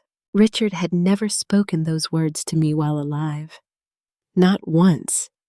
He had apologized in pieces, in moods, in gifts, in silence. But never plainly. Never like this. I read on. I told myself it was for the family. I told myself Daniel needed his father. But the truth is, I needed my reputation. I needed my son to respect me. I needed the world to keep seeing me as the kind of man I never truly was. A sound escaped me, half sob, half laugh. At least death had made him honest. The last paragraph broke me. You were stronger than I ever was, Jason. I hated you for that. I called you weak because if you ever knew your own strength, you would have left me. Daniel should know someday. Not because I deserve forgiveness, but because he should not become me. The letter slipped from my hands. For a long time, I could not move. There it was, the truth Richard had hidden, the warning I had ignored. He should not become me. But Daniel had learned Richard's language. He had learned Richard's pride. He had learned to call control protection and cruelty honesty. And I had helped teach him by keeping silent. That realization hurt worse than any memory in the box. I gathered the papers with shaking hands and placed them carefully on the bed. Then I picked up Daniel's childhood photographs. He was smiling in it, unaware of everything adults had built around him. His small face was open, trusting, still untouched by the hardness he later mistook for strength. I tried, I whispered to the boy in the picture. God help me, I tried. But trying was not enough anymore. By morning the rain had stopped. I had not slept, but something inside me had changed. The box remained open on my bed as pale light entered the room. For the first time in decades, the past was not hidden in the dark. It lay before me, ugly and undeniable, but also strangely powerless now that I had looked directly at it. I folded Richard's letter and placed it on top of the file Harold had given me. Then I called Margaret. She answered immediately as if she had been waiting beside the phone. Jason. I opened the box, I said. She was silent for a moment. Then softly, and I looked at Richard's letter. I think it's time Daniel learned what kind of woman he has been calling weak. The night of the accident began with an argument. Most disasters do not announce themselves as disasters. They begin with ordinary things, a late dinner, a sharp word, a child half asleep in the back seat, rain starting before anyone checks the forecast. Daniel was 8 years old. Richard had insisted we drive to his sister's house outside Newark for a family gathering. I had worked a 10-hour shift that day, and every part of me wanted to stay home. My feet hurt. My head throbbed. Daniel had school the next morning. Richard, it's already late, I said. We can visit another day. He stood in the kitchen with his truck keys in one hand and a beer in the other. My family expects us. You've been drinking. 1 beer. It was not 1 beer. Daniel sat at the table, swinging his small legs, watching us with those wide eyes children get when they are trying to understand whether the world is still safe. I lowered my voice. Please, let me drive. Richard's face hardened. You think I can't drive my own family? I didn't say that. You didn't have to. That was the way arguments worked in our house. I was punished not only for what I said, but for what Richard decided I meant. I should have taken Daniel upstairs. I should have hidden the keys. I should have called Margaret. I have spent decades building a whole other life out of should-haves. But fear makes women choose the option that seems least explosive in the moment. So I got in the passenger seat. Daniel climbed into the back with his little blue jacket zipped to his chin. He held a plastic dinosaur in one hand. I remember that ridiculous detail more clearly than some of the legal paperwork that came after. A green dinosaur with one missing leg. Rain began just as we left Columbus.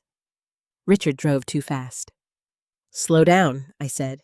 He laughed without looking at me. "You're always scared. Daniel is in the car. I know who's in the car." The road glistened black beneath the headlights. Wipers slapped back and forth. Daniel was quiet in the back seat, which frightened me more than if he had cried. I turned once and saw him staring out the window, clutching that dinosaur in both hands. Then Richard's phone rang. Back then, phones were not what they are now, but he still reached for it. One hand left the wheel. His eyes dropped for only a second. Only a second. Sometimes that is all it takes to divide a life into before and after. The truck drifted. "Richard!" He jerked the wheel too hard. The tires lost grip. The world turned sideways. There are sounds a body never forgets: rubber screaming on wet pavement glass, exploding metal crushing inward, a child yelling "Mom!" from behind you. We hit another car, then a tree. Then everything stopped except the rain. For a moment, I could not breathe. My shoulder burned. Something warm ran down the side of my face. The windshield had cracked into a white spider web. Richard was slumped over the steering wheel, groaning. Daniel was crying. That sound pulled me back into my body. I twisted around, pain tearing through my side. "Daniel, baby, look at me. I'm scared." He sobbed. I know. Stay still." His forehead was bleeding, but he was conscious. Thank God he was conscious. Then I heard another sound. A man moaning from the other car. Nurse instincts took over. I unbuckled myself and stumbled into the rain. The other driver was trapped blood across his chest, breath shallow and wet. I pressed my hands where I could, shouted for someone to call 911, though I do not know if anyone was near enough to hear. Richard came around the truck, pale and shaking. "Jason," he said, "help me." But he was not looking at the injured man. He was looking at the open driver's door of our truck. His door, his seat, his guilt. Sirens sounded in the distance. Richard grabbed my arm. "Listen to me. Not now." He was looking at the open driver's door of our truck. His door, his seat, his guilt. Sirens sounded in the distance. Richard grabbed my arm. "Listen to me. Not now. Listen." His grip tightened hard enough to hurt. "I was drinking," he said. "If they know I was driving, I'm finished." I stared at him through the rain. "A man may die. He won't if you keep pressure there." His eyes were wild. "Jason, they'll arrest me. Daniel will see. My company will fire me. My family will turn on you. You think you can raise him alone? You think they won't take him from you?" I shook my head. "Richard, stop!" He leaned closer. "You were in the passenger seat. You're hurt.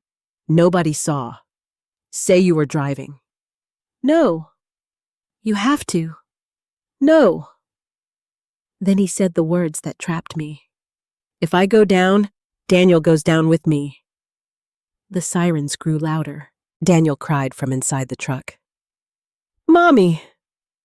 I looked toward him. My little boy, bleeding, terrified, watching everything. Richard's voice dropped. "You want him dragged through court? You want him knowing his father almost killed him? You want my sister telling a judge you work nights and leave him alone with a drunk? You want to lose him." I remember the rain running into my eyes. I remember the injured man's blood beneath my hands. I remember thinking that I could survive being hated by the world if Daniel was spared. That is the kind of thought a frightened mother can mistake for courage. When the police arrived, I was kneeling in the road. An officer asked who had been driving. Richard looked at me, and I said, I was. 3 words that ended my career. The injured man survived, but barely.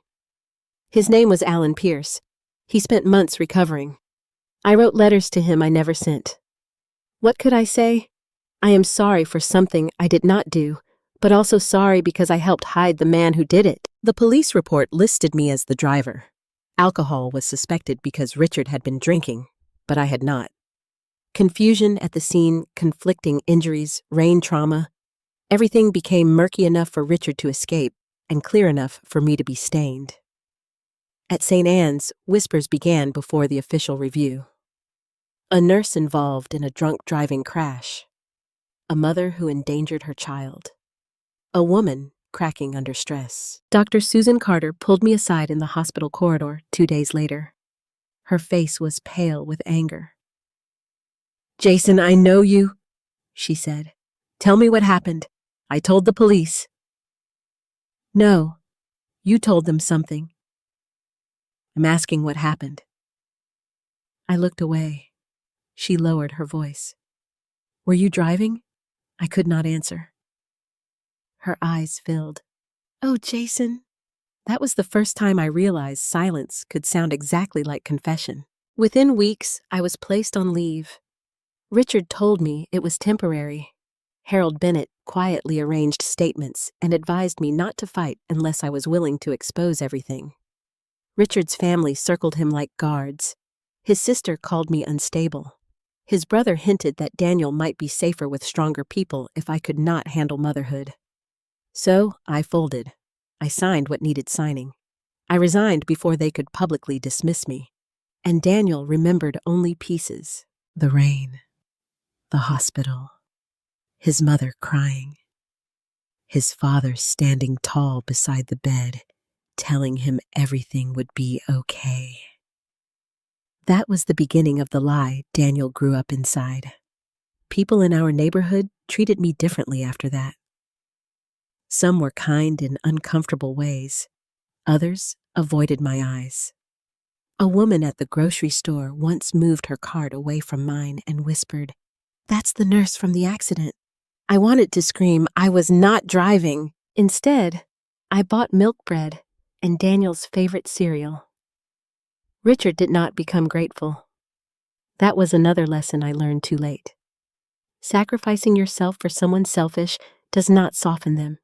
It teaches them what you are willing to lose. After the accident, Richard carried himself like a man who had survived danger through strength. Daniel saw that.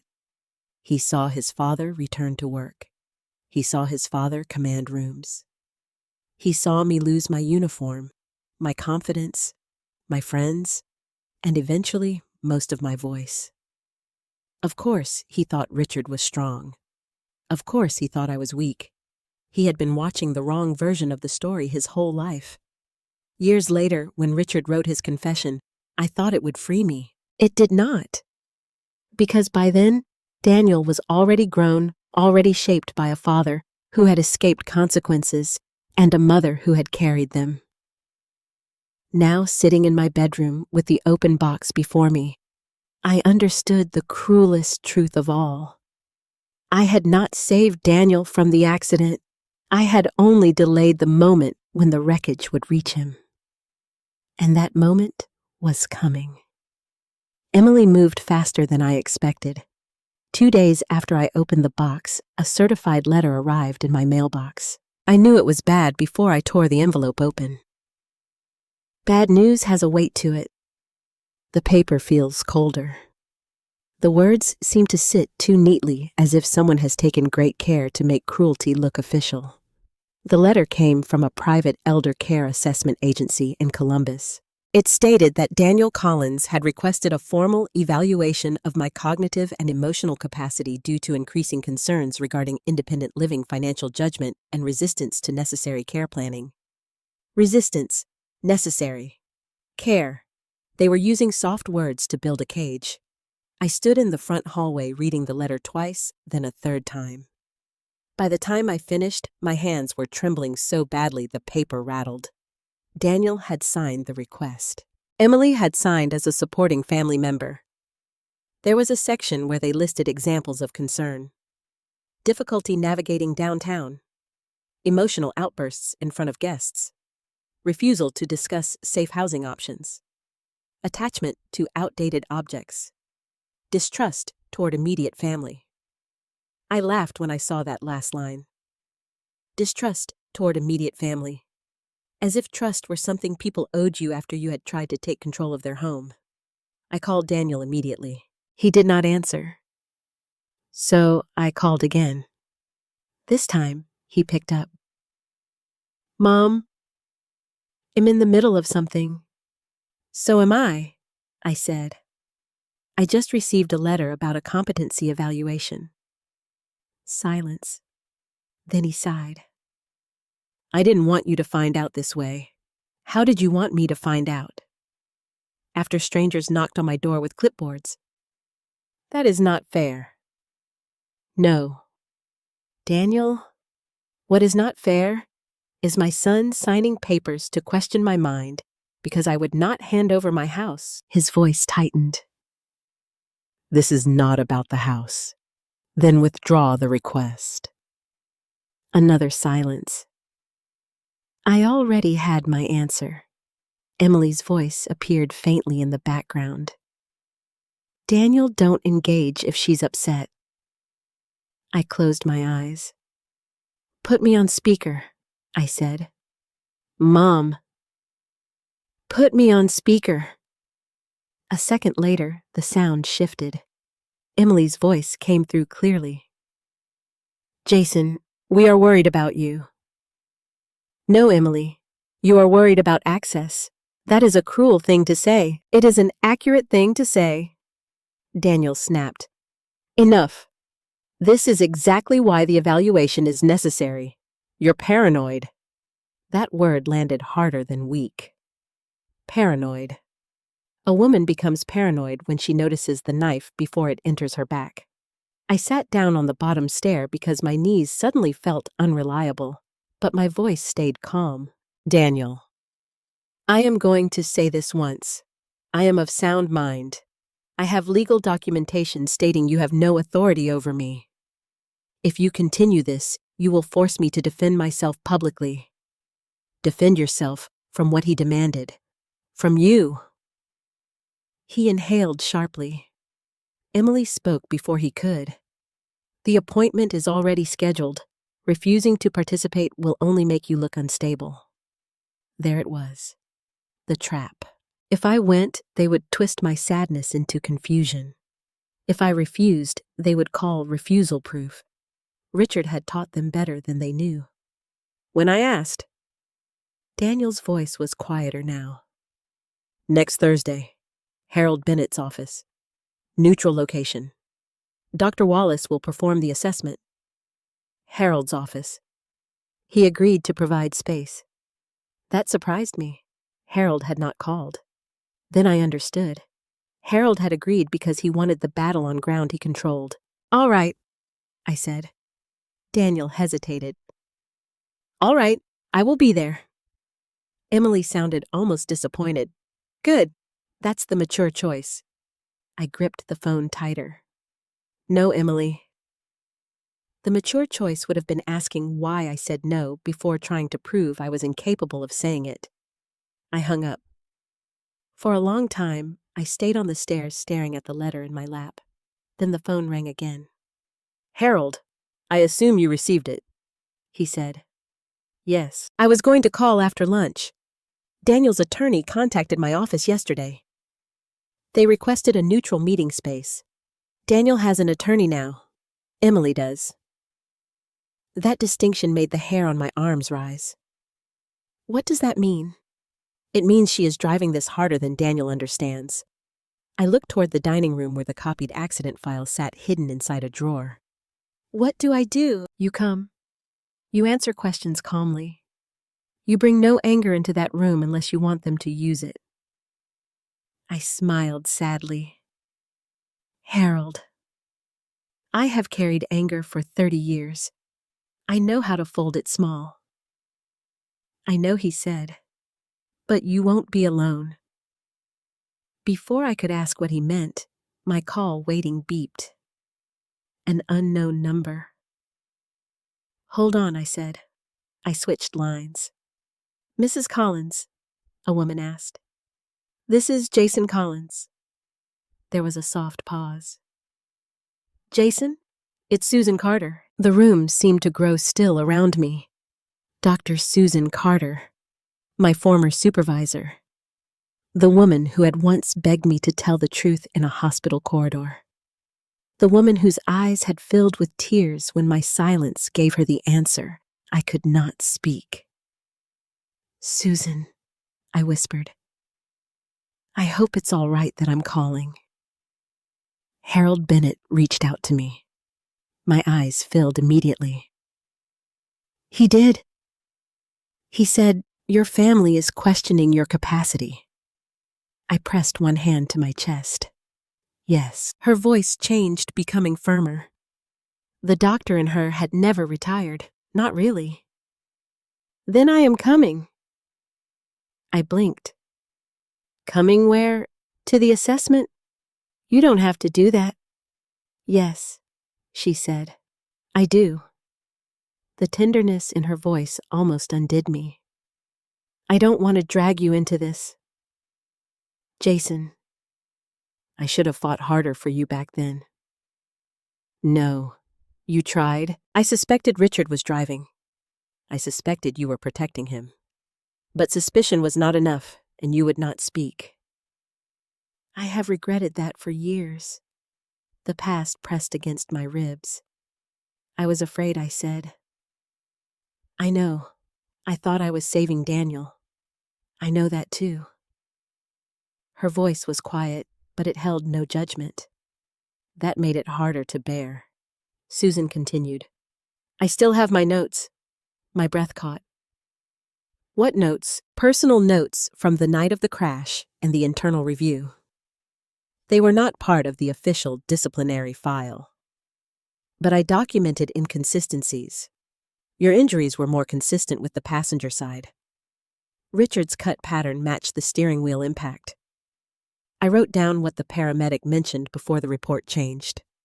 I stood slowly. "You kept that." "I kept it because I knew someday you might need someone to remember correctly." I began to cry then. Not loudly. Just tears slipping down my face while the old hallway blurred around me. For 30 years, I had believed the truth lived only in a locked box and in my own tired heart. But pieces of it had been kept by others. Margaret's porch light, Harold's file, Susan's notes. Maybe I had never been as alone as Richard made me feel. "Thank you," I said. "No," Susan replied. "Thank you for finally letting us stand beside you." After we hung up, I returned to Harold's call. "I take it Dr. Carter reached you?" he said. "Yes." "Good. Harold, how many people know?" "Enough to protect you. Not enough to expose you unless you choose it." I looked at the certified letter again. The words no longer seemed quite as powerful. "What if Daniel doesn't stop?" "Then we proceed step by step. And if Emily tries to force the sale, she cannot force anything unless you are declared incapable or sign authority away. Neither will happen if we handle this properly." I heard papers shifting on his end.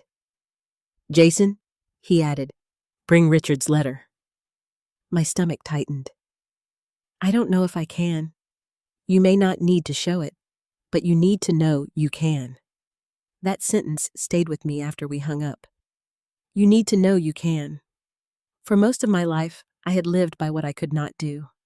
I could not leave. I could not tell Daniel. I could not expose Richard. I could not defend myself without hurting someone else. But now, for the first time, another possibility opened before me. Maybe I could. That evening, Margaret came over with chicken soup I had not asked for. She took one look at my face and set the pot on the stove without a word. "You got the letter," she said. I nodded. Cowards love paperwork, she muttered. Despite everything, I smiled. We sat at the kitchen table while the soup warmed. I showed her the assessment notice. She read it slowly, her mouth pressing into a hard line. Emotional outbursts, she said. Is that what they call a woman finally speaking? Apparently. Margaret reached across the table and touched my hand. You listen to me. You are not confused. You are not unstable. You are not weak. My throat tightened. I know, but saying it still felt new. Upstairs, Richard's letter lay in the wooden box, no longer buried beneath old forms. Before bed, I opened the box again and placed Susan's name on a small notepad beside Harold's and Margaret's. 3 people, 3 witnesses to different parts of the woman I had been. Then I folded the competency letter and placed it beside them. Let them question my mind, I thought. Let them question my memory. Let them question my strength. For once, I would not enter the room empty-handed. And if Daniel wanted proof that I was capable of hard decisions, then God help us both. He was about to get it. The morning of the assessment, I dressed like I was going to court. Not because anyone told me to, because some rooms require armor, and at 68 years old, my armor was a navy dress, low heels, pearl earrings, and the calmest face I could find in the mirror. I placed Richard's letter inside my purse. Then I placed Harold's copied file beneath it. Then Susan Carter's name and phone number. Then the legal document stating Daniel had no authority over my property, my finances, or my medical decisions. I looked at myself one last time. Sound mind, I whispered. Harold's office felt colder than usual when I arrived. Maybe it was the weather. Maybe it was fear. Maybe it was the sight of Daniel and Emily already seated in the conference room, their backs straight, their faces carefully arranged. Daniel looked tired. Emily looked prepared. There was a difference. Harold greeted me at the door. Jason. I nodded. Are you ready? No, I said, but I'm here. His expression softened just slightly. That is often enough. Inside the room sat a woman in her 50s with short brown hair, glasses, and a folder in front of her. Dr. Patricia Wallace. She introduced herself as a geriatric psychologist and explained that the evaluation was not a court ruling, only a professional assessment requested by family. Requested by family? I repeated softly. Daniel looked down. Emily did not. Dr. Wallace gave me a polite smile. Mrs. Collins. Jason, I corrected. Jason Collins? Of course. Jason. I'll ask a series of questions about memory reasoning, daily function, financial awareness, and emotional well-being. You may take breaks if needed. I understand. Emily folded her hands. We only want what's best for her. I turned my head slowly. Then this should be a relief for you. Her eyes flickered. Harold sat beside me. Susan Carter arrived 5 minutes later, wearing a gray coat and carrying a leather folder of her own. When she entered, Daniel looked confused. Who is she? He asked. Susan's gaze moved to him. I'm Dr. Susan Carter. I supervised your mother at St. Anne's Medical Center. Daniel's face changed. He had heard the name perhaps, but never bothered to attach it to a person. Emily leaned toward Daniel and whispered something. Harold spoke before anyone else could. Dr. Carter is here as a supporting witness to Mrs. Collins's professional history and mental clarity. Dr. Wallace nodded. That's acceptable. She may observe unless needed. The questions began simply. Date, address, current president, names of medications, recent appointments, household bills, emergency contacts. I answered each one clearly. Then came the memory test. 5 words. Apple, church, river, velvet, candle. Dr. Wallace asked me to repeat them immediately, then again later. I did. She asked me to draw a clock showing 10:10. I did. She asked what I would do if I smelled gas in my kitchen. I would leave the house immediately, avoid turning lights on or off, call 911 and the gas company from outside, and then call Margaret Lewis next door if she was home. Dr. Wallace wrote something down. Daniel shifted in his chair. Then came the financial questions. Who pays your mortgage? There is no mortgage. The house was paid off 12 years ago. Emily blinked. Dr. Wallace looked up. Property taxes. I pay them twice a year from my checking account. I keep copies of all receipts in a blue folder in my desk. Utilities, automatic payment for electric and water. Gas bill manually reviewed because rates changed last winter. Do you know the approximate value of your home? Yes. I gave the number from the realtor estimate Daniel had brought, then added, though I did not request that estimate, my son did. Daniel looked embarrassed now. Dr. Wallace turned a page. Do you understand what a power of attorney document would allow? Yes. Depending on the type, it could allow another person to make financial, legal, or medical decisions on my behalf. I have not granted that authority to Daniel or Emily, and I do not intend to. Harold's mouth barely moved, but I saw approval in his eyes. Emily's face tightened. Dr. Wallace continued. Your family expressed concern that you are refusing safe care options due to emotional attachment to your home. My home is safe, I said. It has stairs, yes. I have installed railings. I have neighbors. I have a medical alert device Margaret made me wear after I slipped on ice 2 years ago. I cook, drive, manage finances, attend appointments, and maintain my property. I am attached to my home because it is mine, not because I misunderstand reality. The room went very quiet. Dr. Wallace glanced at Daniel. Mr. Collins, would you like to clarify your concerns? Daniel cleared his throat. My mother has been more emotional lately. She embarrassed herself at a business gathering. She refuses reasonable discussions about moving. She gets suspicious when we try to help. Suspicious of what Dr. Wallace asked. Daniel hesitated. Emily answered. Of our motives. Dr. Wallace turned back to me. And what do you believe their motives are? I looked at Daniel. For one moment, I saw him as a boy again, waiting for me to save him from hard things. Then I saw the man who had signed that letter. I believe Daniel's company is in financial distress, I said. I believe he wants me to sell my house so part of the proceeds can support that company. I believe Emily supports that plan. I believe calling me confused makes it easier to pressure me. Daniel's face went pale. That's not... Harold raised a hand. Let her finish. I did. I am not opposed to help. I am opposed to manipulation. Dr. Wallace wrote for several seconds. Then Emily leaned forward. This is exactly what we mean. She has become hostile. She thinks everyone is against her. Susan finally spoke. May I say something? Dr. Wallace nodded. Susan opened her folder.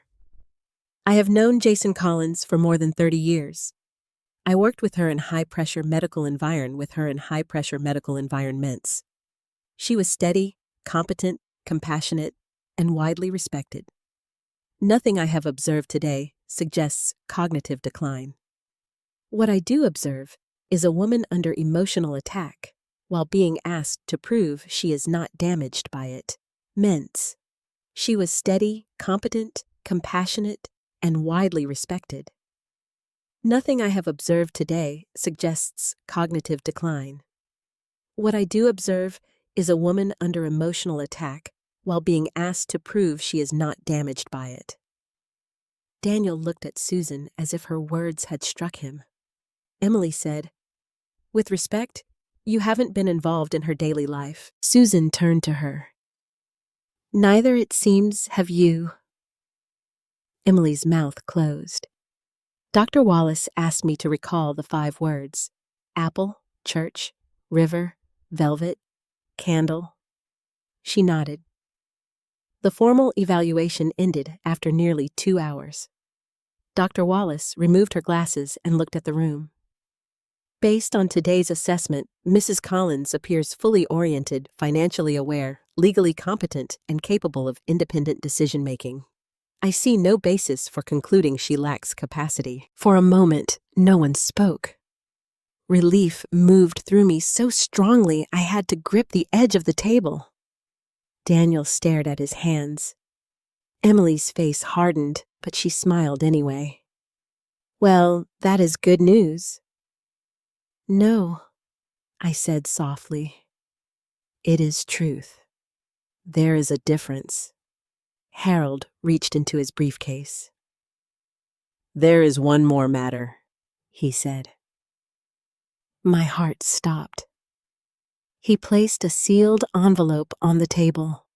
Daniel looked at it. "What is that?" Harold's voice was calm. "A portion of an old family file. I had hoped it would not be necessary today, but given the statements made about Jason's emotional history, her nursing career, and her supposed weakness under pressure, I believe some correction is required." Daniel looked at me. For the first time that day, fear entered his eyes. "Mom." I could barely breathe. Harold looked at me, asking without words. I closed my eyes. Richard's letter seemed to burn inside my purse. Not all of it, I told myself. Not yet, but enough. I nodded. Harold opened the envelope, and the room leaned toward the past. Harold did not begin with Richard's letter. He began with the police report. I watched Daniel's eyes move across the first page as Harold slid a copy toward him. At first, Daniel looked irritated, as if old paperwork were only another delay in a meeting he had expected to control. But then he saw the date, the rainstorm, the crash, the year he was 8. His face changed. "What is this?" he asked. Harold folded his hands on the table. "This is the accident file your mother has carried for more than 30 years. Daniel looked at me. "The accident?" I could barely nod. Emily leaned closer to him, scanning the page. "Why are we discussing this now?" Susan's voice was quiet but firm. "Because you questioned Jason's strength, judgment, and emotional stability." "That history matters." Daniel frowned. "I was a child. I barely remember any of this." "I know," I said softly. That was the point. He stared at me confused. Harold opened another document. "The official report listed your mother as the driver, but there were inconsistencies from the beginning." Daniel's jaw tightened. "What inconsistencies?" Susan answered. "Your mother's injuries were consistent with the passenger seat. Richard's injuries were more consistent with the driver's position. The steering wheel impact, the glass pattern, the bruising. I documented those concerns at the time." Daniel looked from Susan to Harold, then back to me. "No," he said. "Just one word. Not denial exactly. A plea." Harold continued gently. "There was also a signed statement from Richard years later." Emily sat upright. "A signed statement?" Harold reached for another page. I closed my eyes. Daniel's voice came sharper. "Mom, what is he talking about?" I opened my eyes and looked at my son. For 30 years, I had imagined this moment. Sometimes Daniel was young in my mind, holding his toy dinosaur, asking why I was crying. Sometimes he was grown angry, accusing me of destroying his father's memory. I had never imagined him like this, sitting across from me in a lawyer's office, pale and suddenly small. "Your father was driving that night," I said. The room became so quiet, I could hear the old clock in Harold's office ticking through the wall. Daniel shook his head. "No." "Yes." "No, Dad told me your father lied." The words felt brutal leaving my mouth. Necessary, but brutal. Daniel pushed back from the table. "No, That doesn't make sense. Why would you say you were driving? My fingers curled around the strap of my purse. Because he had been drinking. Because he panicked. Because he told me if he was arrested, you would be dragged through court. His family would fight for custody, and you would lose the only stable home I had left to give you. Daniel's mouth opened, but no sound came out. I forced myself to continue. I believed him. I was scared. You were hurt and crying in the back seat. The other driver was bleeding. Sirens were coming. Your father looked at me and asked me to take the blame. Daniel's face twisted. And you did. Yes. His voice cracked. Why? Because I thought I was protecting you. He stood abruptly, knocking his chair back. Protecting me? You let me think my mother almost killed us. The sentence hit me so hard I had to grip the table. Susan whispered Daniel no. He turned away, running both hands through his hair. No, this is insane. This is some twisted way to make Dad look bad because I upset you. Emily quickly stood beside him. Daniel, maybe we should take a break. But Daniel was staring at me now. Tell me this isn't true, he said. I reached into my purse. My hand found Richard's letter. For one last moment, I wanted to put it back. I wanted to spare him. Even after everything, the mother in me still rose up, pleading for one more silence. But silence had brought us here. I placed the letter on the table. Your father wrote this before he died. Daniel stared at the folded pages as if they were alive. Harold said, It has been verified as Richard Collins's handwriting. I also have the copy he left with me. Daniel did not touch it, so I unfolded it. My voice trembled when I began, but it did not break. I was driving that night. You know it. I know it. God knows it. Daniel shut his eyes. I kept reading. I had been drinking. I was angry. I should never have put you or Daniel in that car. When the crash happened, I panicked. I let you take the blame because I was a coward and because I knew you loved Daniel enough to do anything if I made you afraid.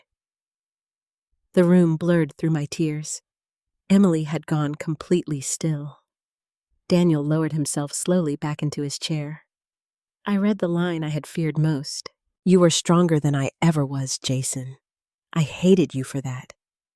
I called you weak because if you ever knew your own strength, you would have left me. Daniel should know someday. Not because I deserve forgiveness, but because he should not become me. Daniel made a sound I had not heard since he was a child. Not a sob. Something before a sob. A breaking sound. He covered his mouth with one hand. I folded the letter carefully and set it down. No one spoke. Then Daniel whispered, I called you weak. I looked at him. His eyes were wet now, wide with horror. I called you weak, he repeated. In your house, at my birthday, in front of people. I did not rescue him from the truth this time. Yes, I said. He flinched.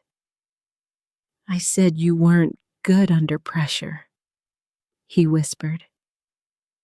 Yes, I said Dad was the strong one. I swallowed hard. Yes. Daniel bent forward, elbows on his knees, hands gripping his hair. Oh my God. Emily reached for his shoulder. Daniel. He pulled away from her. The gesture was small, but everyone noticed it. He looked at me again. You lost your job because of him. My license was never formally revoked, I said. But my reputation was ruined. The hospital placed me under review. I resigned before the hearing became public. Susan spoke softly. She was one of the best nurses we had. Daniel pressed his fist against his mouth. And I believed. He shook his head. I believed you just couldn't handle it. You were a child, I said. I'm not a child now. No, he was not, and that was why I did not soften what came next. You became a man who used the story Richard gave you to judge me. Daniel's eyes filled again. I didn't know. No, I said. You didn't, but you also didn't ask. That landed deeper than anger would have. He looked down at the table at the report, the statement, the letter, the evidence of a life he had misunderstood. Emily's face had shifted from shock to calculation.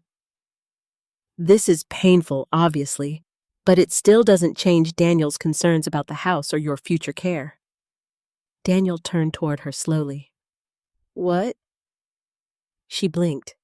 I only mean we shouldn't let old trauma distract from practical realities. The silence that followed was colder than anything she had said before. Daniel stared at his wife as if seeing a stranger. My mother just told me she took the blame for my father's drunk driving, he said. And you're talking about practical realities. Emily's cheeks flushed. I'm trying to keep perspective. No, he said quietly. You're trying to keep the house in play. For the first time since I had known her, Emily had no polished answer ready. Dr. Wallace closed her folder. I believe my professional conclusion is clear. Mrs. Collins is competent. Any further legal pursuit based on incapacity would be inappropriate from my standpoint. Harold nodded. Thank you, Doctor. But Daniel was no longer listening to Dr. Wallace. He was looking at me. I don't know what to say, he whispered. I believed him. For once my son had no speech prepared, no defense, no pride large enough to hide behind. I gathered the papers slowly. My hands were steadier now. You don't need to say everything today, I told him, but you do need to understand something. He nodded, tears slipping down his face. I loved you enough to lose almost everything I said, but I will not love you by letting you take what is left. His face crumpled. Mom, I stood. Harold stood with me. Susan, too. Daniel rose as if he wanted to come around the table, but stopped himself. Maybe he finally understood that not every wound could be closed by reaching for the person he had hurt. As I walked toward the door, he spoke behind me. Did you ever forgive him? I paused. Richard's letter rested in my purse again, heavy and quiet. No, I said. I survived him. That is not the same thing. Then I left the room, before my heart could betray my boundaries. In the hallway, Susan put an arm around my shoulders. Behind the conference room door, I heard Daniel begin to cry. Not like a strong man, not like a weak man, like a son who had finally learned the cost of his mother's silence. Daniel came to my house 3 days later, not with Emily, not with folders, not with a plan, just Daniel. I saw his truck pull into the driveway just before sunset. The winter sky was turning lavender over the rooftops, and the maple tree in the front yard stood bare against the fading light. For a few seconds, I remained at the kitchen window, watching him sit behind the wheel without getting out. He looked smaller. That was the first thing I noticed. Not physically. Daniel was still tall, still broad-shouldered, still the man who could fill a doorway. But something in his posture had collapsed inward, as if the truth had taken weight from his pride and placed it directly on his chest. I did not open the door before he knocked this time. I waited. Boundaries begin in small moments. When the knock finally came, it was gentle, almost uncertain. I opened the door and found my son standing on the porch with red eyes and empty hands. Mom, he said. I did not move aside immediately. What do you need, Daniel?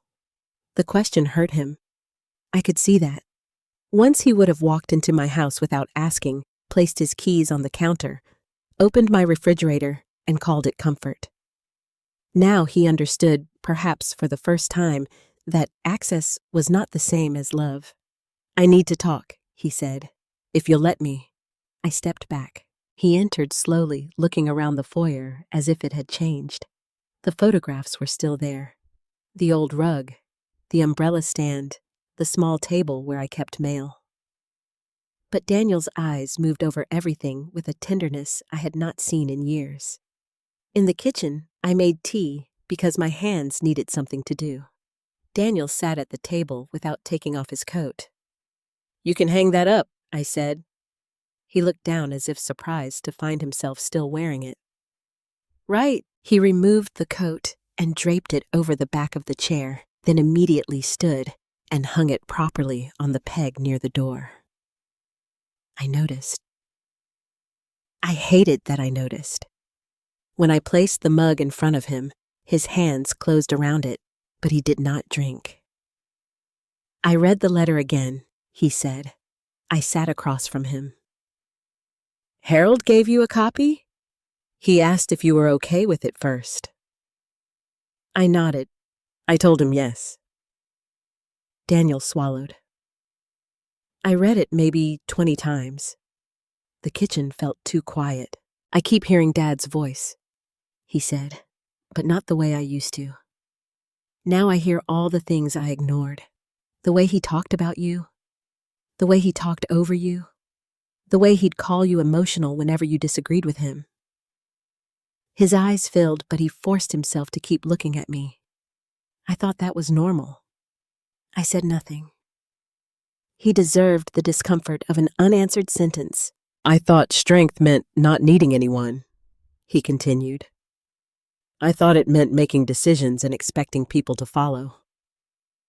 I thought Dad was hard because life made him hard." His mouth twisted. "But he was hard because people let him be." That one I answered. "No, Daniel. He was hard because he chose to be. Don't put his cruelty on the people who survived it." He flinched, then nodded slowly. "You're right." The words were simple, but they were words Richard had rarely said. Daniel looked around the kitchen, his eyes stopping on the burn mark near the stove from his 10th birthday candles.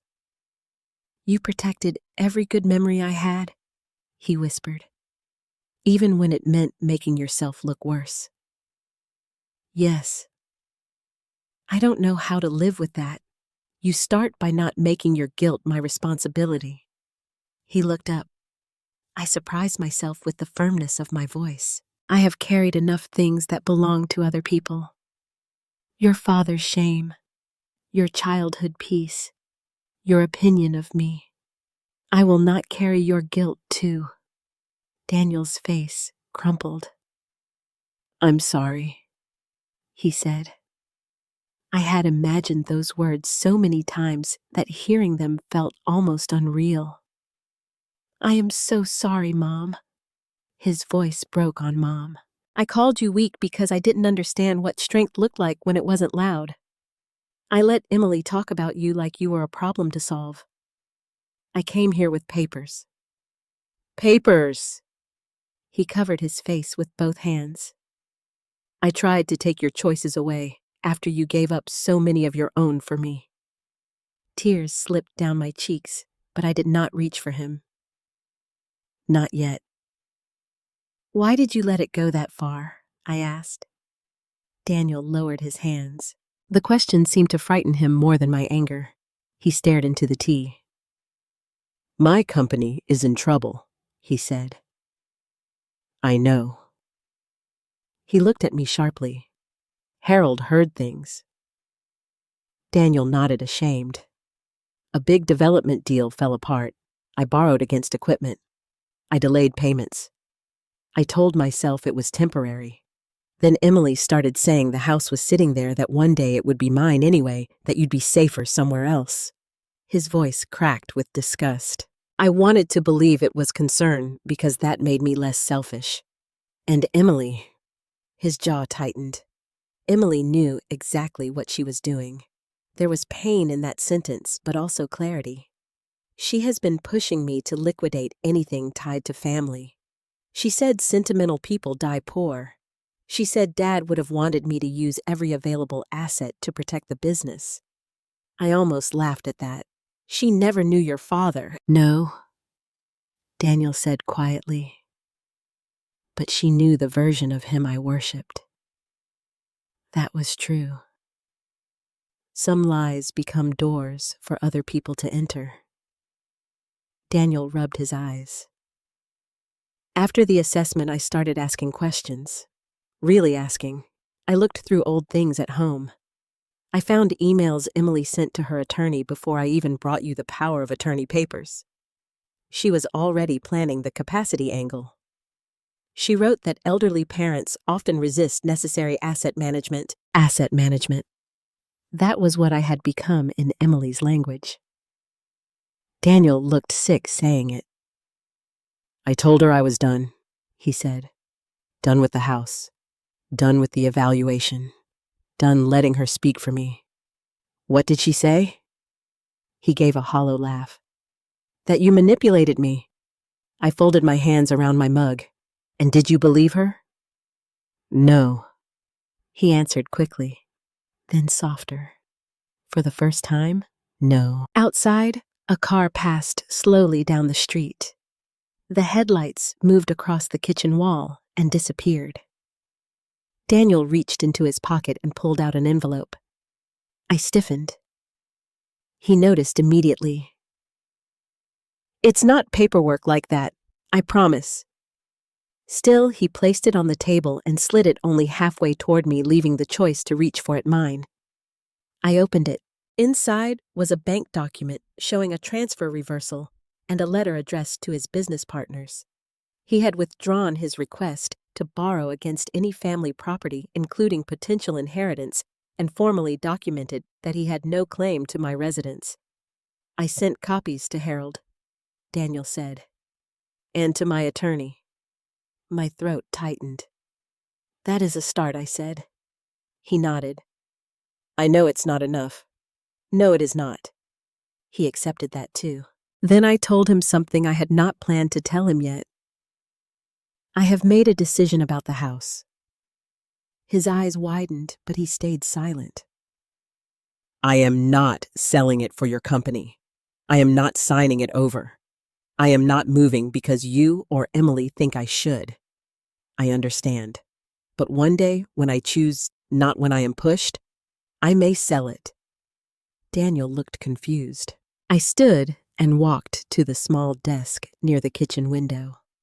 From the top drawer, I removed a folder Harold had helped me prepare months before any of this happened. I had not told Daniel because I knew he would not understand. I placed it in front of him. He opened it slowly. A foundation, he asked. A small charitable fund, I said. Nothing grand. I started it quietly 5 years ago. I named it Danny's Light. His face changed at the childhood nickname. It helps women leaving controlling homes, I said. Emergency hotel nights, bus tickets, legal consultations, sometimes groceries, sometimes a phone their husband cannot track. Daniel's hands trembled on the folder. I used some of my pension, some savings. Thomas Reed contributed last year after he found the fund through Harold, though he did not know it was mine at first. Daniel looked up. Thomas. He remembered what it meant to be helped when your life was breaking. Daniel's eyes filled again. I named it after the little boy I tried to protect, I said. Not the man who tried to take my house. He closed his eyes. The sentence hurt him. It was meant to, not to punish, to tell the truth. If I ever sell this house, I continued a portion of the money will go there.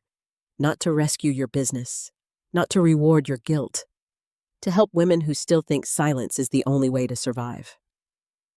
Daniel pressed his hand over his mouth. I don't deserve that name on it, he whispered.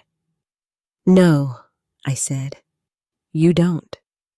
But the child you were did, and maybe the man you become can learn to honor it. He bowed his head and began to cry. This time, I let the silence sit between us without rushing to soften it. After a while, Daniel whispered, "What do you want from me?" I looked at my son, really looked at him. "I want action," I said. "Not one apology, not tears, not shame. Action." He nodded. "I want you to stop speaking to me like Richard spoke to me. I want you to see a counselor.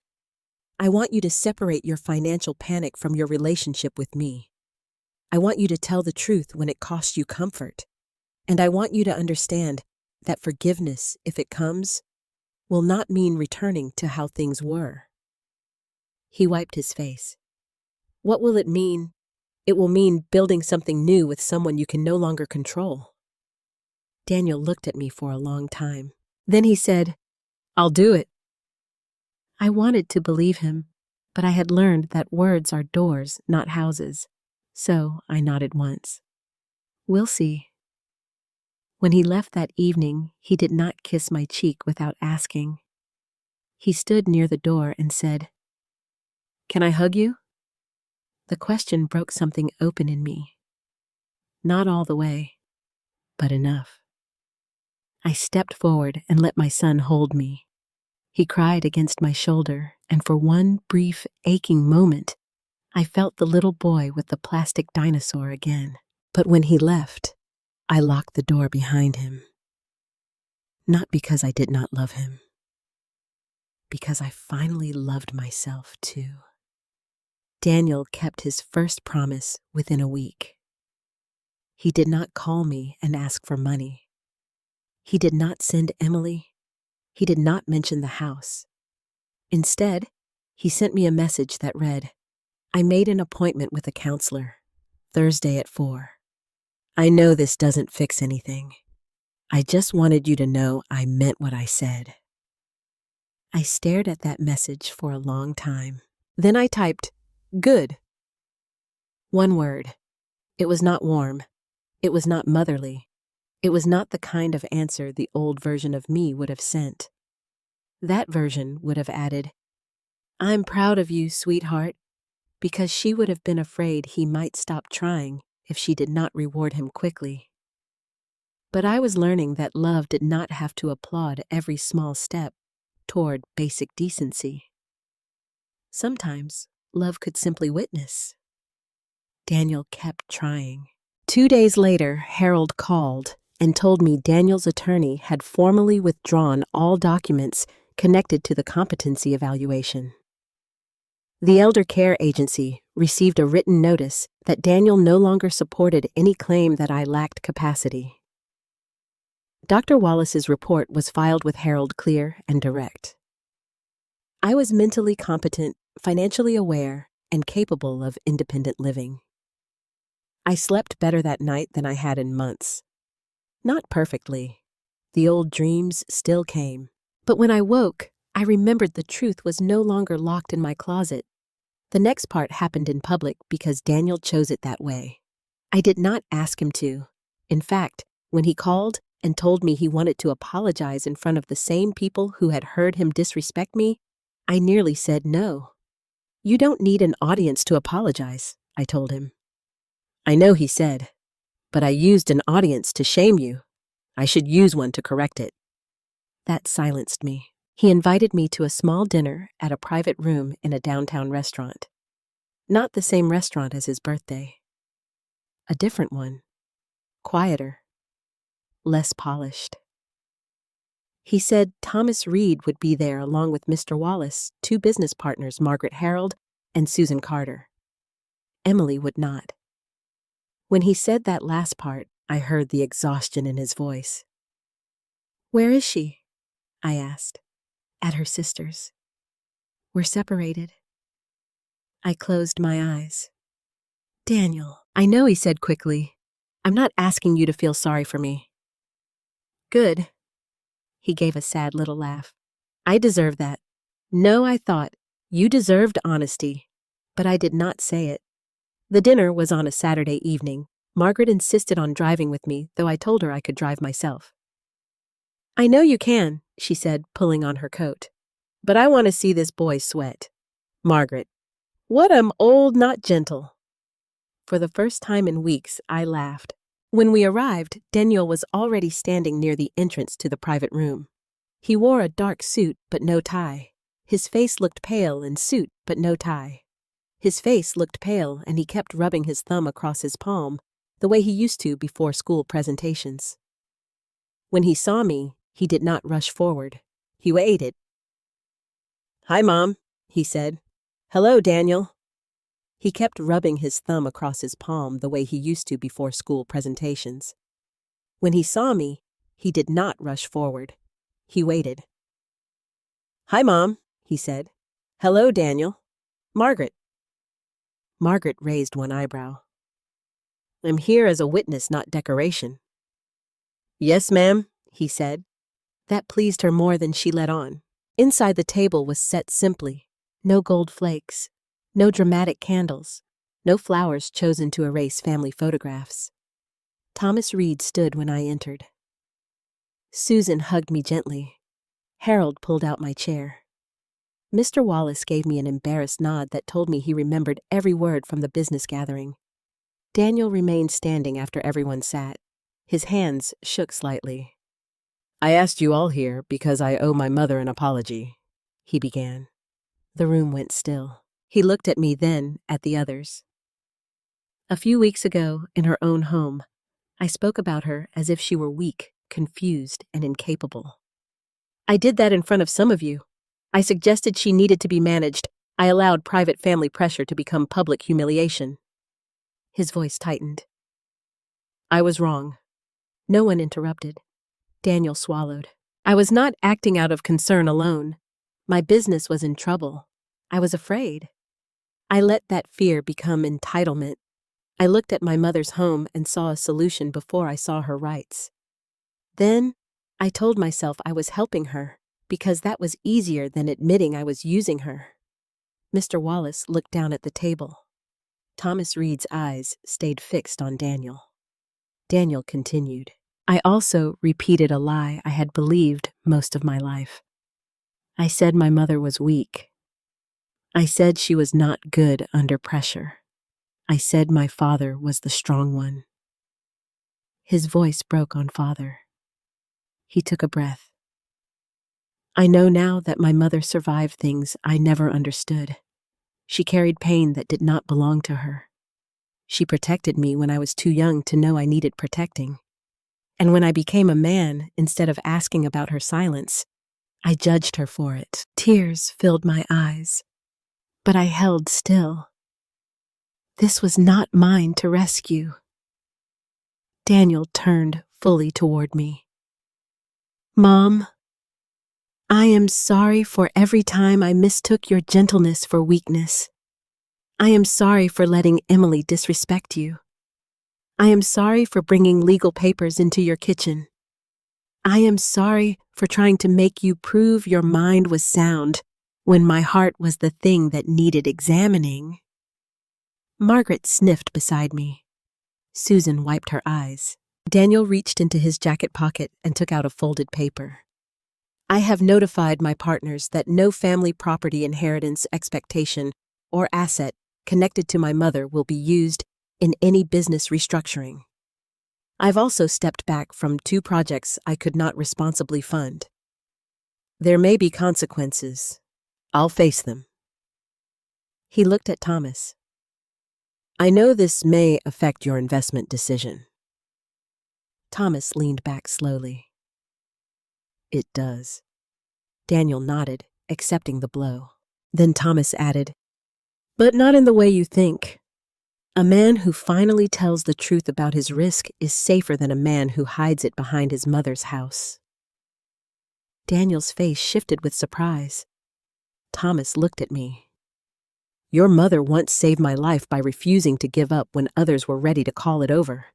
Maybe she just saved your company by forcing you to stop lying to yourself. Daniel looked down, overwhelmed. Mr. Wallace cleared his throat. From the bank's perspective, transparency matters.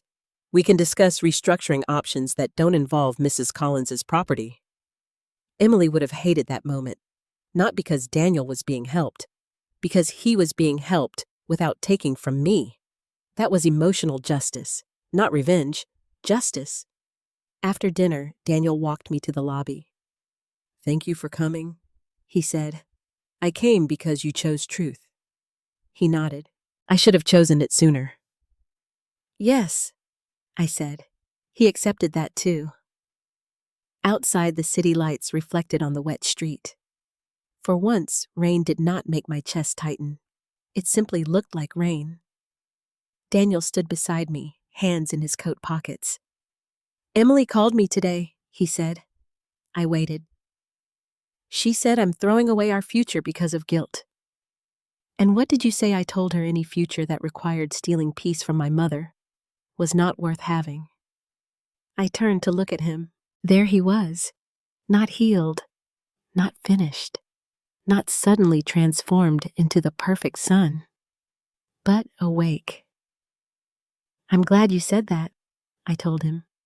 His eyes filled again, but he smiled through it. Margaret pulled up to the curb and lowered the window. "Are we done with the emotional sidewalk scene? It's cold." Daniel laughed softly. So did I. Before I got into the car, Daniel said, "Mom." "Yes." "Can I come by next Sunday? Not to talk about papers, not to ask for anything, just to fix the loose railing on the back steps." I studied him. The old me would have said yes immediately. The new me took a breath first. "You may come at 2, I said, "and you may call before you arrive." He nodded. "I will." As Margaret drove me home, she glanced over and said, Well, what does peace feel good?" I looked out the window at the passing lights. Peace was not loud. It did not arrive like victory music. It came quietly, like a house settling after a long storm. "Yes," I said, "it does." That night, I returned home to my own house. The porch light was on. The door opened to my key. And for the first time in years, the silence inside did not feel like loneliness. It felt like mine. Spring came slowly that year. In Ohio, spring does not arrive all at once. It comes in small mercies. A warmer afternoon, a robin on the fence, light staying a little longer in the kitchen window. The maple tree in my front yard, bare and gray for months, began to show tiny red buds at the ends of its branches. I noticed them on a Sunday afternoon while Daniel tightened the loose railing on my back steps. He had come at 2.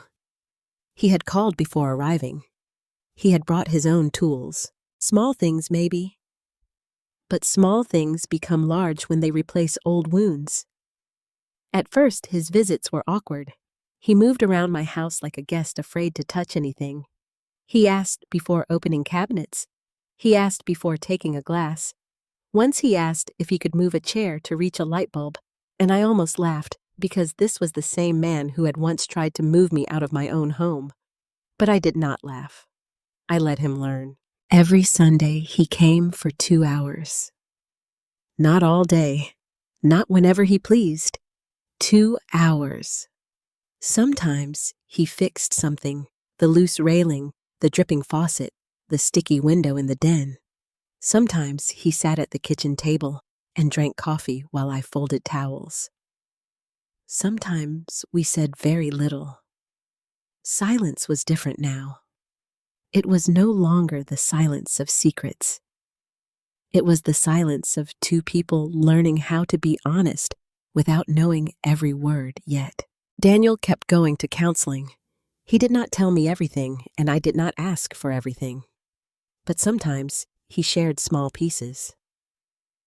"I talked about Dad today," he said once. Another time I didn't realize how much I copied him. And once in a voice so quiet, I almost missed it. "I think I was angry at you, because it was easier than being angry at a dead man." That one stayed with me. Emily filed for separation first, perhaps because she wanted the story to look like hers. Daniel did not fight the separation. He told me he was tired of calling control ambition. He sold one of his trucks, restructured the business, and moved into a small apartment near his office. His company survived, but smaller, less impressive from the outside, more honest on the inside. He said that was enough. I hoped he meant it. One afternoon in April, he arrived with groceries, chicken, carrots, potatoes, and a bag of chocolate chips. "What is all this?" I asked. "I thought I could cook dinner." I raised an eyebrow. "You can cook?"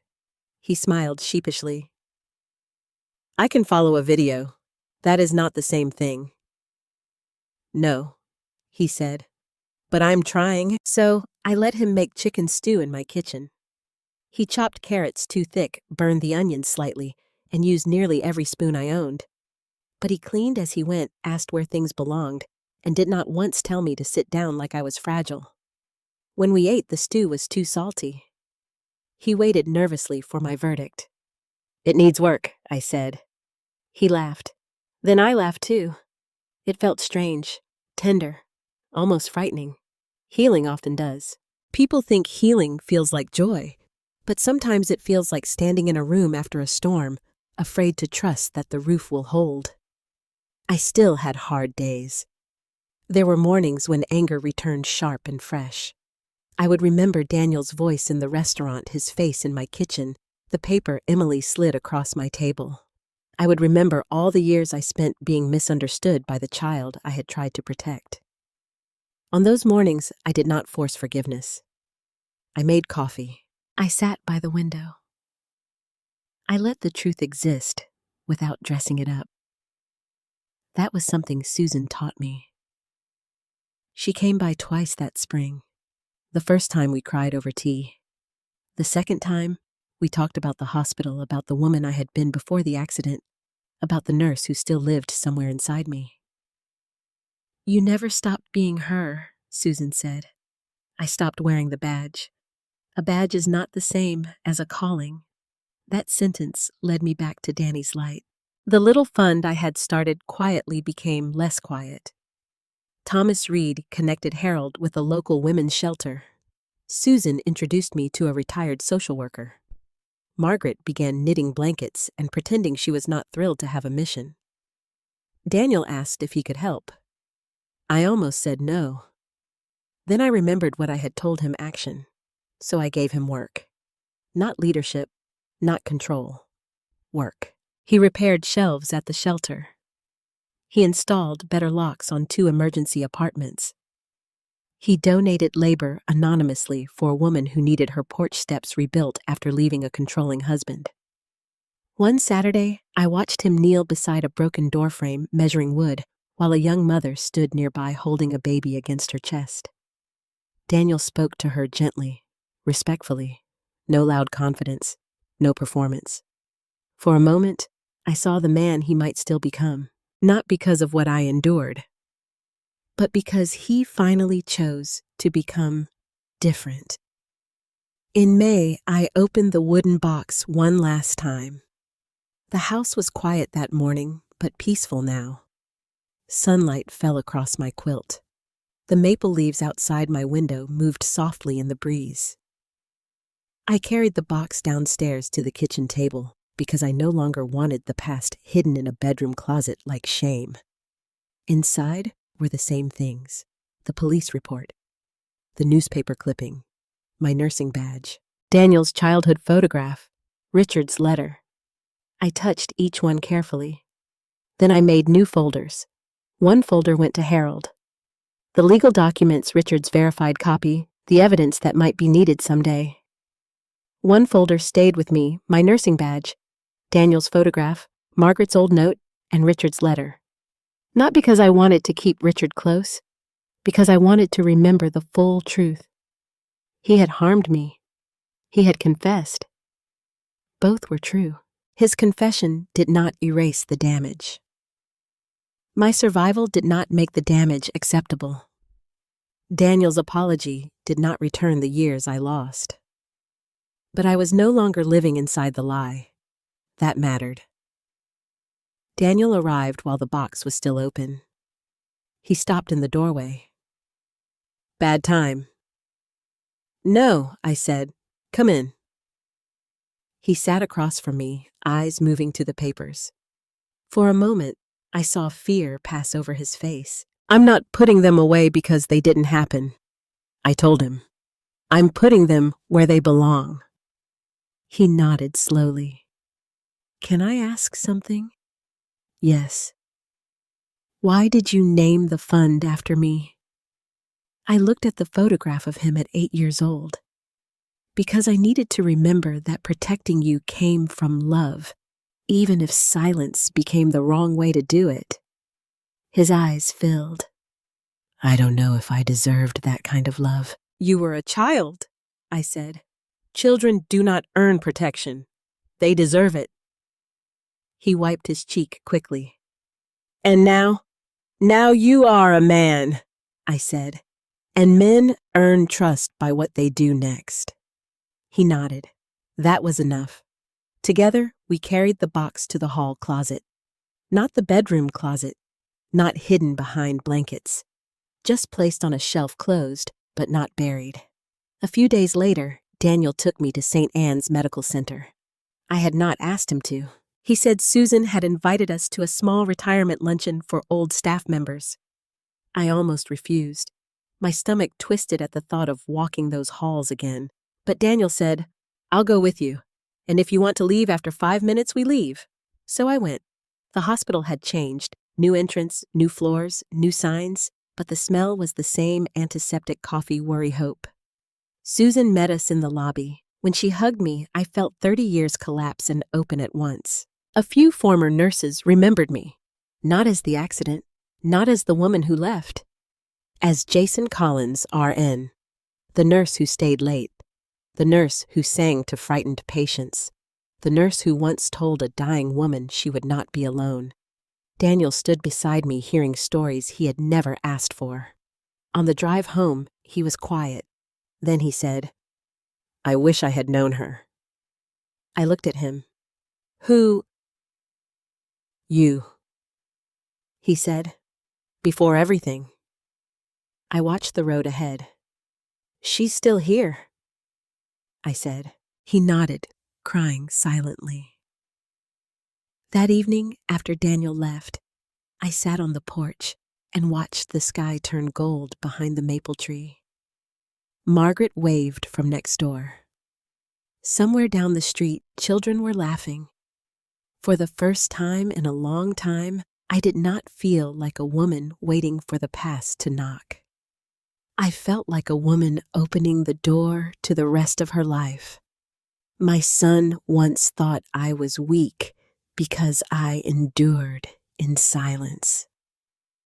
Now he knows the truth. Silence was never proof of weakness, but neither is it the only proof of love. Sometimes love protects. Sometimes love tells the truth.